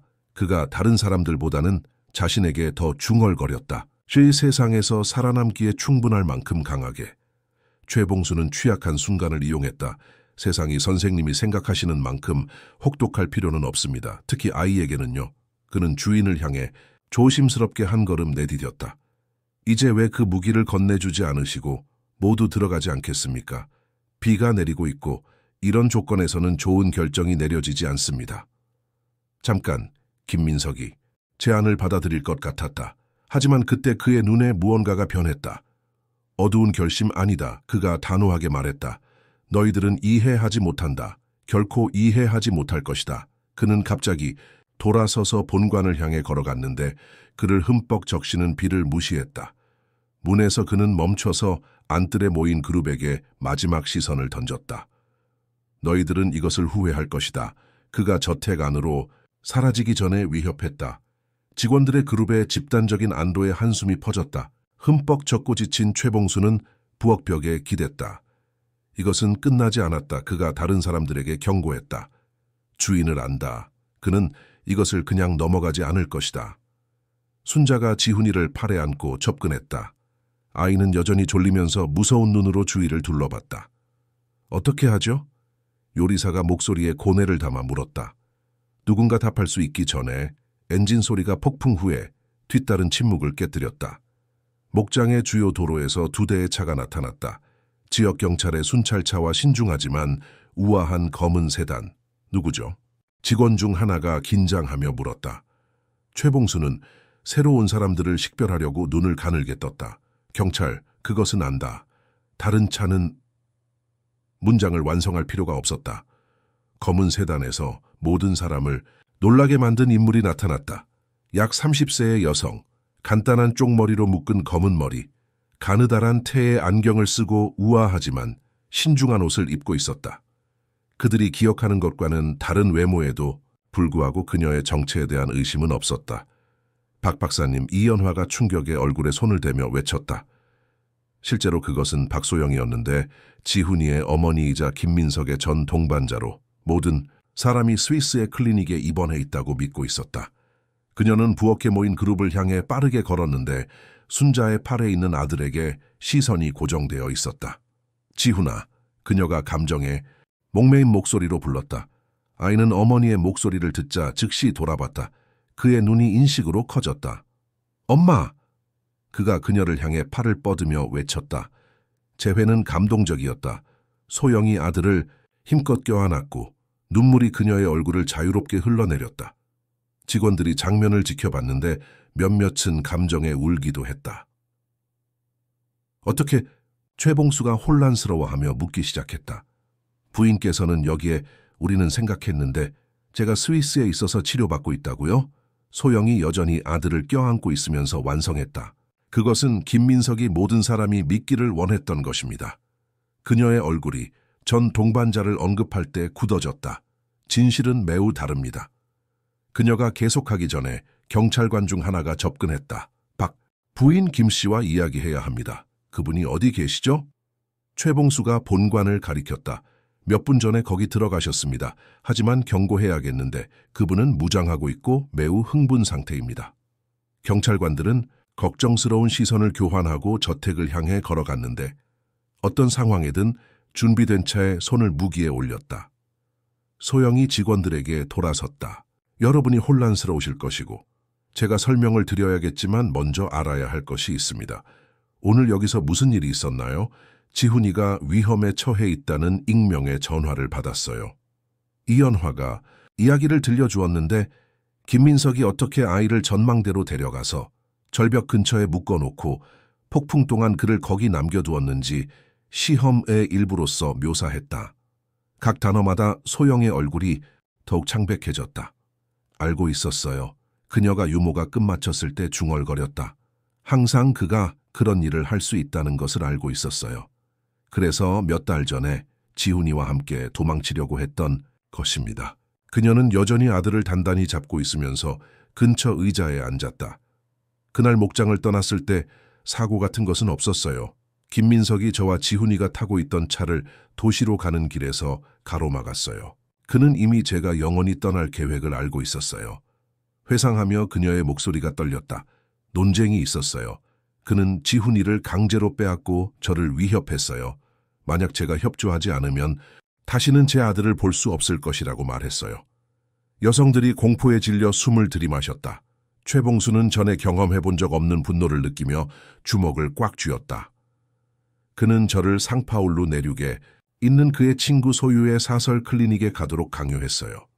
스위스가 아니라 그가 모든 사람에게 말한 것처럼요. 거기서 저는 제가 정서적 불안정을 치료하기 위해 지속적인 감시해에 있었어요. 그녀가 쓰라린 웃음을 터뜨렸다.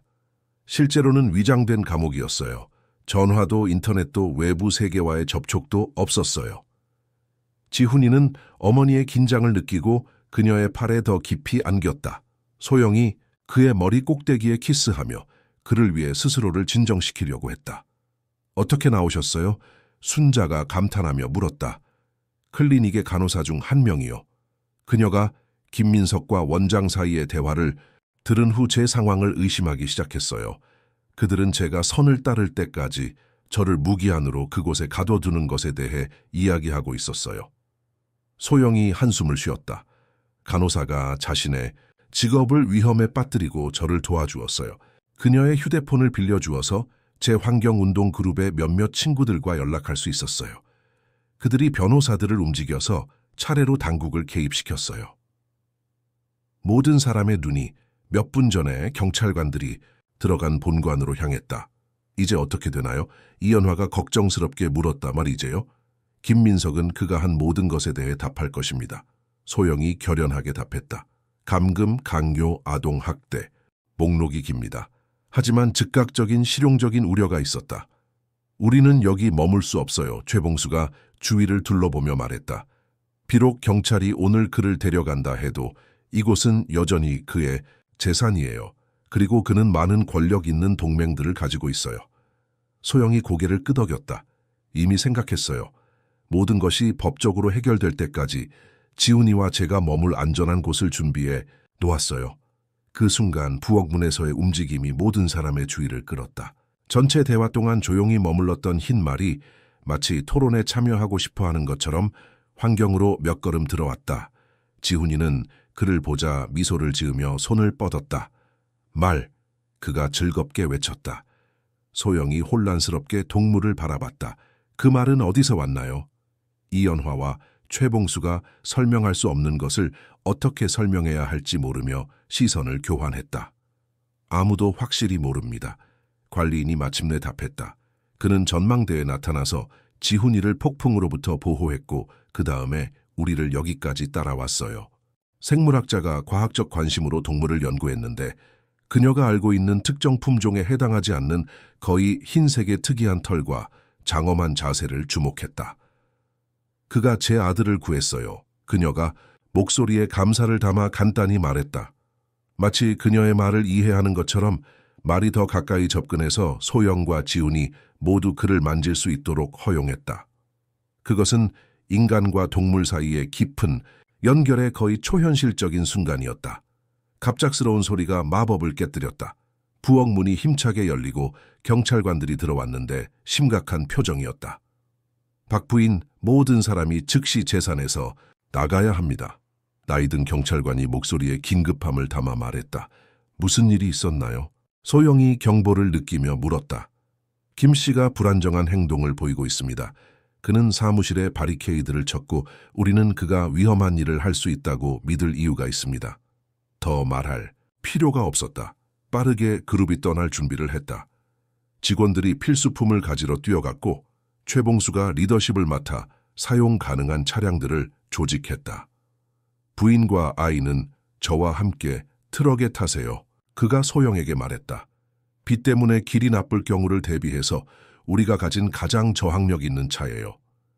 몇 분 안에 작은 캐러밴이 본 도로로 이어지는 흙길에 형성되었다.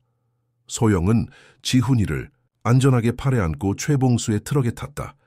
문을 닫기 전에 높은 말 울음소리가 안뜰에 울렸다. 흰 말이 움직임을 관찰하고 있었는데 마치 무슨 일이 일어나고 있는지 완벽하게 이해하는 것처럼. 그는 어떻게 하죠? 소영이 동물을 가리키며 물었다. 그냥 여기 버려둘 수는 없어요.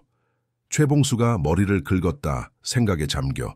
그는 스스로를 돌볼 수 있는 것 같아요, 부인. 그리고 그를 우리 차량 중 어느 것에든 태우게 할 수 있을지 의심스러워요. 마치 그의 말을 확인하기라도 하듯 말이 뒤돌아서 언덕을 향해 갤럽했는데 그의 흰 형상이 초목의 녹색과 대조를 이뤘다. 그가 우리에게 작별 인사를 하고 있는 것 같아요. 이연화가 슬픈 미소로 말했다. 행렬은 진흙탕 도로를 따라 천천히 움직이기 시작했다. 트럭의 뒷창을 통해 지훈이는 그의 집이었던 목장이 멀어지는 것을 지켜봤다. 그의 어린 시선은 무슨 일이 일어나고 있는지 완전히 이해하지 못했지만 그의 삶에 큰 변화가 일어났다는 것을 느꼈다. 어디 가요, 엄마? 그가 호기심 어린 눈으로 소영을 바라보며 물었다. 그녀가 미소를 지으며 그의 머리를 쓰다듬었다. 안전한 곳으로 내 사랑, 아무도 우리를 다시 떨어뜨리지 않을 곳으로.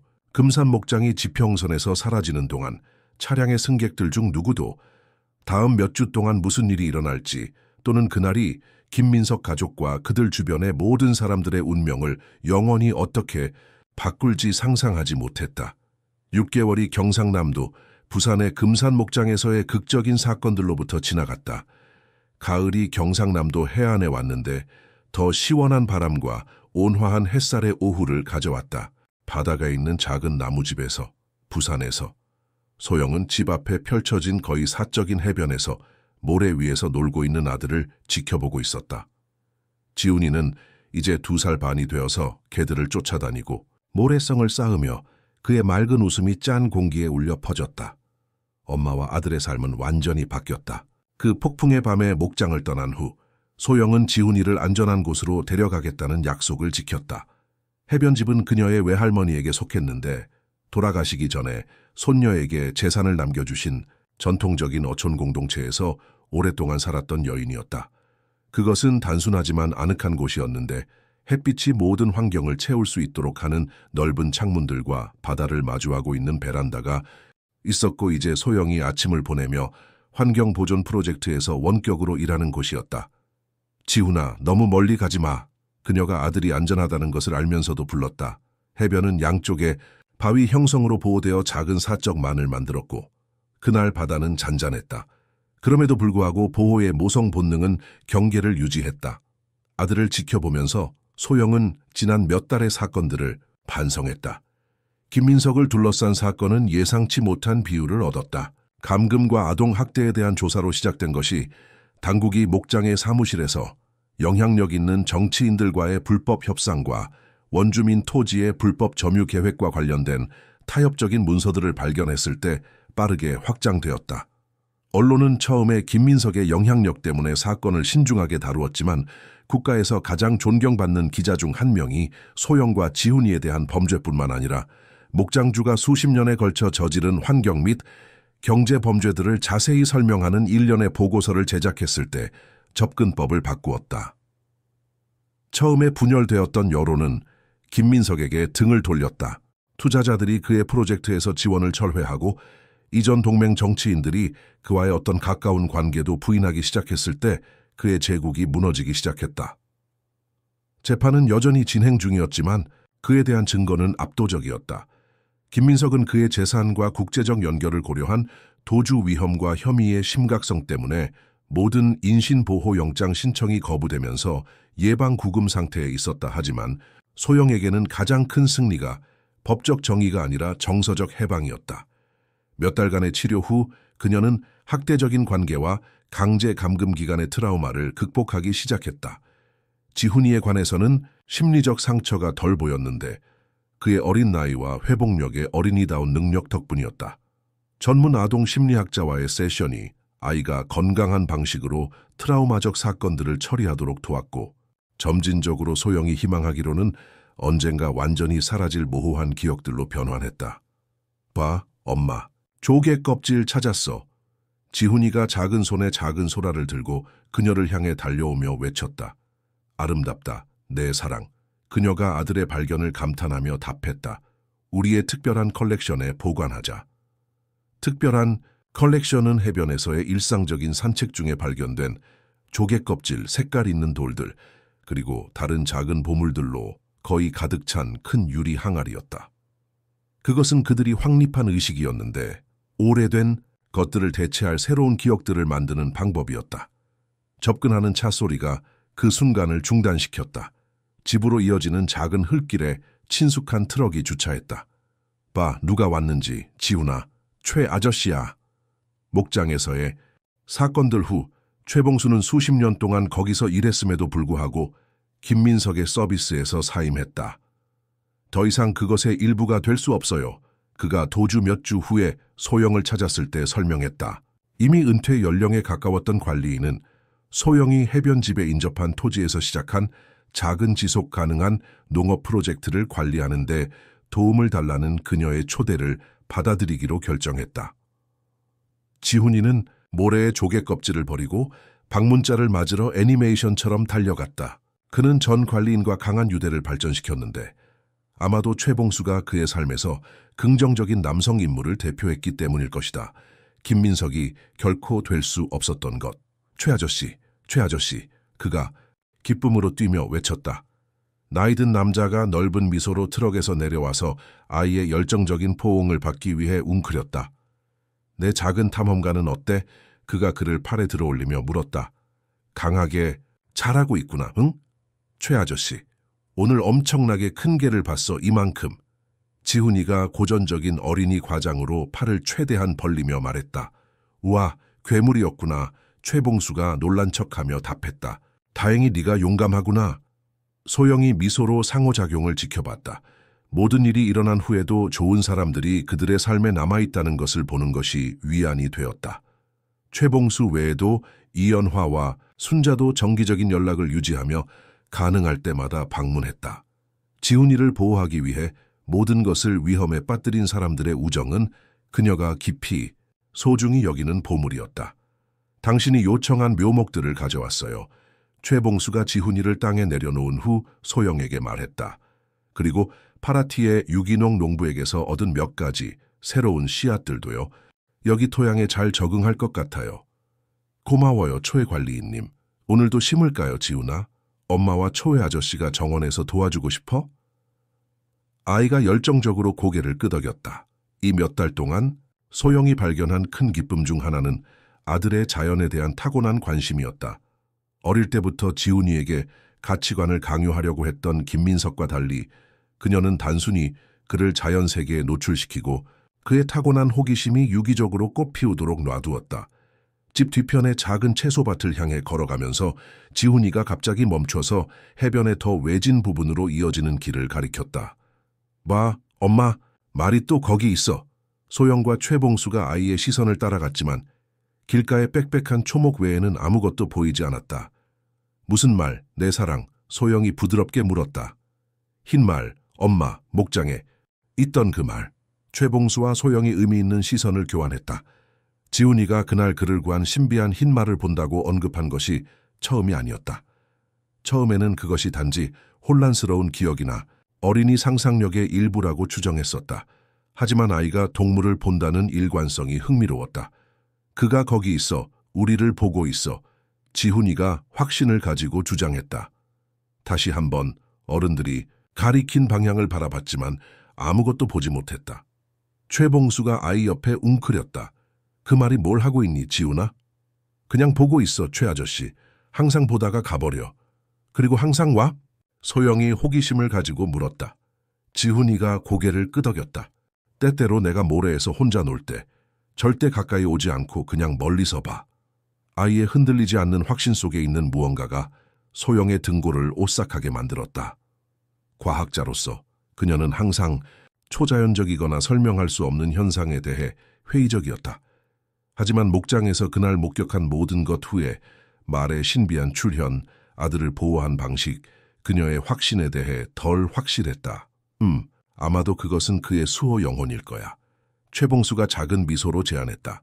그것은 목장들을 거쳐가며 더 나이 든 목동들의 신비한 이야기를 들으며 자란 관리인의 세계관 안에서 의미가 있는 설명이었다. 소영은 논평하지 않았지만 그 아이디어가 그녀 안에서 울렸다. 그것이 무엇이든 어떻게든 지훈이를 그곳까지 따라온 실제 동물, 어떤 설명할 수 없는 힘의 발현 또는 단순히 아이의 상상력, 그녀의 아들이 특별한 수호자를 가지고 있다는 아이디어에는 위안이 되는 무언가가 있었다. 그날 밤 저녁을 함께한 후 최봉수가 작은 게스트룸에서 자기로 한 초대를 받아들인 후 소영이 지훈이를 잠자리에 눕혔다. 아이의 방은 아늑했는데 해양 테마로 장식되어 있고 불가사리 모양의 스탠드에 부드러운 빛으로 조명되었다. 잘 시간이야, 내 꼬마야. 그녀가 아들의 이마에 키스를 하며 말했다. 엄마, 이야기해줘? 그가 저항할 수 없는 눈으로 부탁했다. 물론이지. 어떤 이야기를 듣고 싶니? 흰말 이야기. 그가 즉시 답했다. 그것은 그의 빈번한 요청이었다. 소영이 미소를 지으며 침대 가장자리에 앉았다. 옛날에 용감한 소년이 있었는데 아주 큰 목장에 살고 있었어. 그녀가 실제 사건들에 부드럽게 되고 마법적인 버전을 서술하기 시작했다. 그녀가 지훈이에게 말하는 이야기에서 흰 말은 필요의 순간에 특별한 아이들을 보호하기 위해 나타나는 마법적 존재였다. 그것은 트라우마를 마법으로, 두려움을 희망으로 변환하는 서술이었다. 이야기를 끝냈을 때 지훈이는 이미 거의 잠들고 있었다. 엄마, 그가 졸리게 중얼거렸다. 흰 말이, 영원히 나를 보호해 줄 거야? 응, 내 사랑. 어떤 방식으로든 그는 항상 너를 지켜볼 거야. 그녀가 그 말들을 완전히 이해하지 못하면서도 진심으로 믿으며 답했다. 지훈이가 잠든 후 소영은 베란다에서 최봉수와 합류했다. 밤이 맑았고 별들로 가득한 하늘과 바다 위에 은빛 빛을 던지는 초승달이 있었다. 그는 잘 적응하고 있어요. 최봉수가 바다를 관찰하며 말했다. 아이들은 치유에 놀라운 능력을 가지고 있어요. 소영이 생각에 잠겨 고개를 끄덕였다. 때때로 여기 온 것이 옳은 선택이었는지 궁금해요. 너무 멀고 너무 고립되어 있고 그것이 바로 당신들이 필요했던 것입니다. 최봉수가 확신을 가지고 주장했다. 과거로부터의 거리, 다시 시작할 장소. 그들은 밤의 고요함을 감상하며 몇 순간 침묵에 머물렀다. 마침내 침묵을 깬 것은 최봉수였다. 김민석의 변호사들이 새로운 전술을 시도하고 있다는 소식을 들었어요. 그가 정신장애를 앓고 있어서 그의 행동에 대해 완전히 책임질 수 없다고 주장하고 있어요. 소영이 건조한 웃음을 터뜨렸다. 전형적이네요. 다른 모든 것이 작동하지 않을 때 정신 이상을 주장하세요. 그녀가 고개를 흔들었다. 작동하지 않기를 바래요. 작동하지 않을 가능성이 높아요. 증거가 너무 강하고 이제 그들을 두려워하지 않는 많은 사람들이 그에 대해 증언할 의향이 있어요. 또 다른 정적. 그리고 나서 최봉수가 덧붙였다. 어제 이연화 씨와 이야기했어요. 그녀와 순자 씨가 도시에서 작은 식당을 여는 것을 생각하고 있대요. 도덕적 괴롭힘을 증명한 후 받은 노동보상금으로 그들도 다시 시작하고 싶어 해요. 소영이 미소를 지었다. 그것은 멋질 거예요. 순자 씨는 제가 아는 최고의 요리사예요. 그리고 이연화는 최고의 관리자죠. 멋진 듀오를 만들 거예요. 대화가 자연스럽게 흘러갔는데 다양한 주제를 거쳐가다가 최봉수가 우연히 언급했다. 최근에 흰 말에 대해 생각하고 있었어요. 소영이 의자에서 자세를 바로잡았고 갑자기 경계했다. 그에 대해 무엇을 봐 이상하지 않아요? 지역에 아무도 그가 어디서 왔는지 몰랐어요. 근처에 어떤 목장도 그런 색깔의 말을 기르지 않았어요. 그리고 그의 행동, 동물들을 다룬 모든 세월 동안 그런 것을 본 적이 없어요. 정말로 지훈이가 여전히 그를 본다고 믿으세요? 소영이 망설이며 물었다. 최봉수가 어깨를 으쓱했다. 모르겠어요. 하지만 삶에서 배운 한 가지가 있다면 우리가 이해할 수 있는 것보다 이 세상에는 더 많은 신비가 있다는 것입니다. 그가 진지하게 소영을 바라봤다. 내가 아는 것은 그 동물이 그날 당신의 아들을 구했다는 것입니다. 그리고 지훈이가 여전히 그를 본다고 한다면 누가 의심할 자격이 있겠어요? 소영이 즉시 답하지 않았다. 그녀의 시선이 해변까지 뻗어있는 뒷뜰을 떠돌았는데 달빛에 부분적으로 조명되어 있었다. 잠깐, 그녀는 모래와 초목 사이의 경계에서 움직임을 본 것 같았는데 초자연적인 우아함으로 움직이는 크고 밝은 무언가였다. 하지만 그것은 순간적인 것이었고 아마도 파도의 달빛에서의 빛의 속임수였다. 알아요, 최 관리인님. 그녀가 마침내 말했다. 우리가 겪은 모든 것 후에 과학적으로 설명될 수 없는 것들을 믿는 것에 더 열려 있어요. 그가 미소를 지었다. 신비를 위한 공간을 남겨둘 때 세상이 더 풍부해지지 않나요? 다음 날 아침 소영이 지훈이를 깨우러 갔을 때 그를 손에 무언가를 들고 침대에 앉아 이미 깨어있는 것을 발견했다. 네, 베개에서 찾은 거 봐, 엄마. 그가 그녀에게 물건을 내밀며 외쳤다. 그것은 길고 부드러운 털이었는데 그들이 부동산에서 키우는 어떤 동물에게도 속하지 않는 거의 빛나는 흰색이었다. 어디서 찾았니, 지훈아? 그녀가 털을 조심스럽게 잡으며 물었다. 베개에 있었다고 했니? 응, 말이 남겨둔 거야.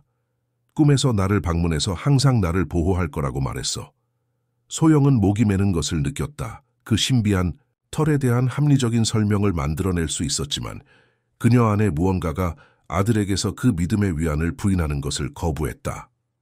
그러면 아주 조심스럽게 보관하자. 그렇지? 그녀가 미소를 지으며 제안했다. 그것은 특별해.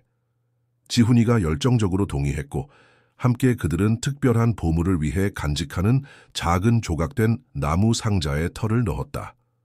그날 늦게 아침 식사 후 3시 해변을 걸었다. 바람이 온화했고 구름 없는 하늘에서 태양이 빛났다. 지훈이가 앞서 달려가며 개들을 사냥하고 조개 껍질을 모았다. 최봉수와 소영이 몇 걸음 뒤에서 따라가며 그들이 개발하고 있는 공동체 정원의 계획에 대해 조용히 대화했다. 알아요. 소영이 자유롭게 놀고 있는 아들을 바라보며 말했다. 목장에서 클리닉으로 도망친 후 오랫동안 두려움 속에 살았어요. 김민석이 우리를 찾을까봐 미래에 대한 두려움, 내 아들을 보호하지 못할까봐. 그녀는 바닷바람이 그녀의 얼굴을 어루만지도록 하며 잠시 멈췄다. 하지만 이제 수년 만에 처음으로 우리가 정말로 안전하다고 느껴요. 최봉수가 이해하며 고개를 끄덕였다. 안전해요. 그의 제국이 완전히 무너졌어요. 그리고 무너지지 않았다 해도 당신들은 어떤 대가를 치르더라도 당신들을 보호할 사람들에게 둘러싸여 있어요. 소영이 감사하게 미소를 지었다. 당신처럼요. 그 아이를 아는 모든 사람들처럼요. 관리인이 지훈이를 애정으로 바라보며 답했다. 그는 마음을 정복하는 방법을 가지고 있어요. 그리고 겉보기에는 인간의 마음만이 아니고요. 소영이 작은 미소로 덧붙였다. 그 순간 지훈이가 갑자기 달리기를 멈추고 바위들이 작은 만을 형성하는 해변의 먼 지점을 고정적으로 바라봤다. 팔을 들어 열정적으로 손을 흔들었다. 누구에게 손을 흔드는 거야? 최봉수가 가리킨 방향으로 눈을 가늘게 뜨며 물었다. 아무도 보이지 않는데. 소영이 미소를 지었는데 이상한 평화가 그녀를 침범했다. 묻지 않는 것이 나을 수도 있어요. 그녀가 부드럽게 답했다. 그리고 바람과 파도에게 손을 흔드는 것처럼 보이는 아들을 지켜보면서 그녀는 미래가 무엇을 가져다 줄지에 상관없이 지훈이는 항상 인간의 이해를 넘어서는 힘들에 의해 보호받을 것이라는 깊은 확신을 느꼈다. 그날 아침 발견된 흰 털이 이제 작은 보물 상자에 안전하게 안치되어 있었는데 어떤 신비들은 실제하기 위해 설명될 필요가 없다는 유형의 상기물이었다. 사랑하는 청취자 여러분, 소영과 지훈이의 여정이 여러분의 마음을 감동시켰기를 바랍니다. 이 파괴될 수 없는 모성의 유대와 흰말의 신비한 보호에 대한 이야기는 가장 어두운 순간에 우리를 지켜주는 더 큰 힘들이 있다는 것을 상기시켜 줍니다. 이 감정적 여행을 계속하기 위해 가족 유대, 보호, 그리고 새로운 시작에 대한 똑같이 매혹적인 이야기들로 특별한 플레이리스트를 준비했습니다. 여기 왼쪽을 클릭해서 찾으실 수 있습니다. 이 서술이 여러분의 마음을 감동시켰다면 우리 채널을 구독하고 비디오에 좋아요를 남기는 것을 잊지 마세요. 매일 우리는 다양한 측면에서 한국 생활의 복잡성을 탐구하는 독특한 이야기들을 가져다 드립니다.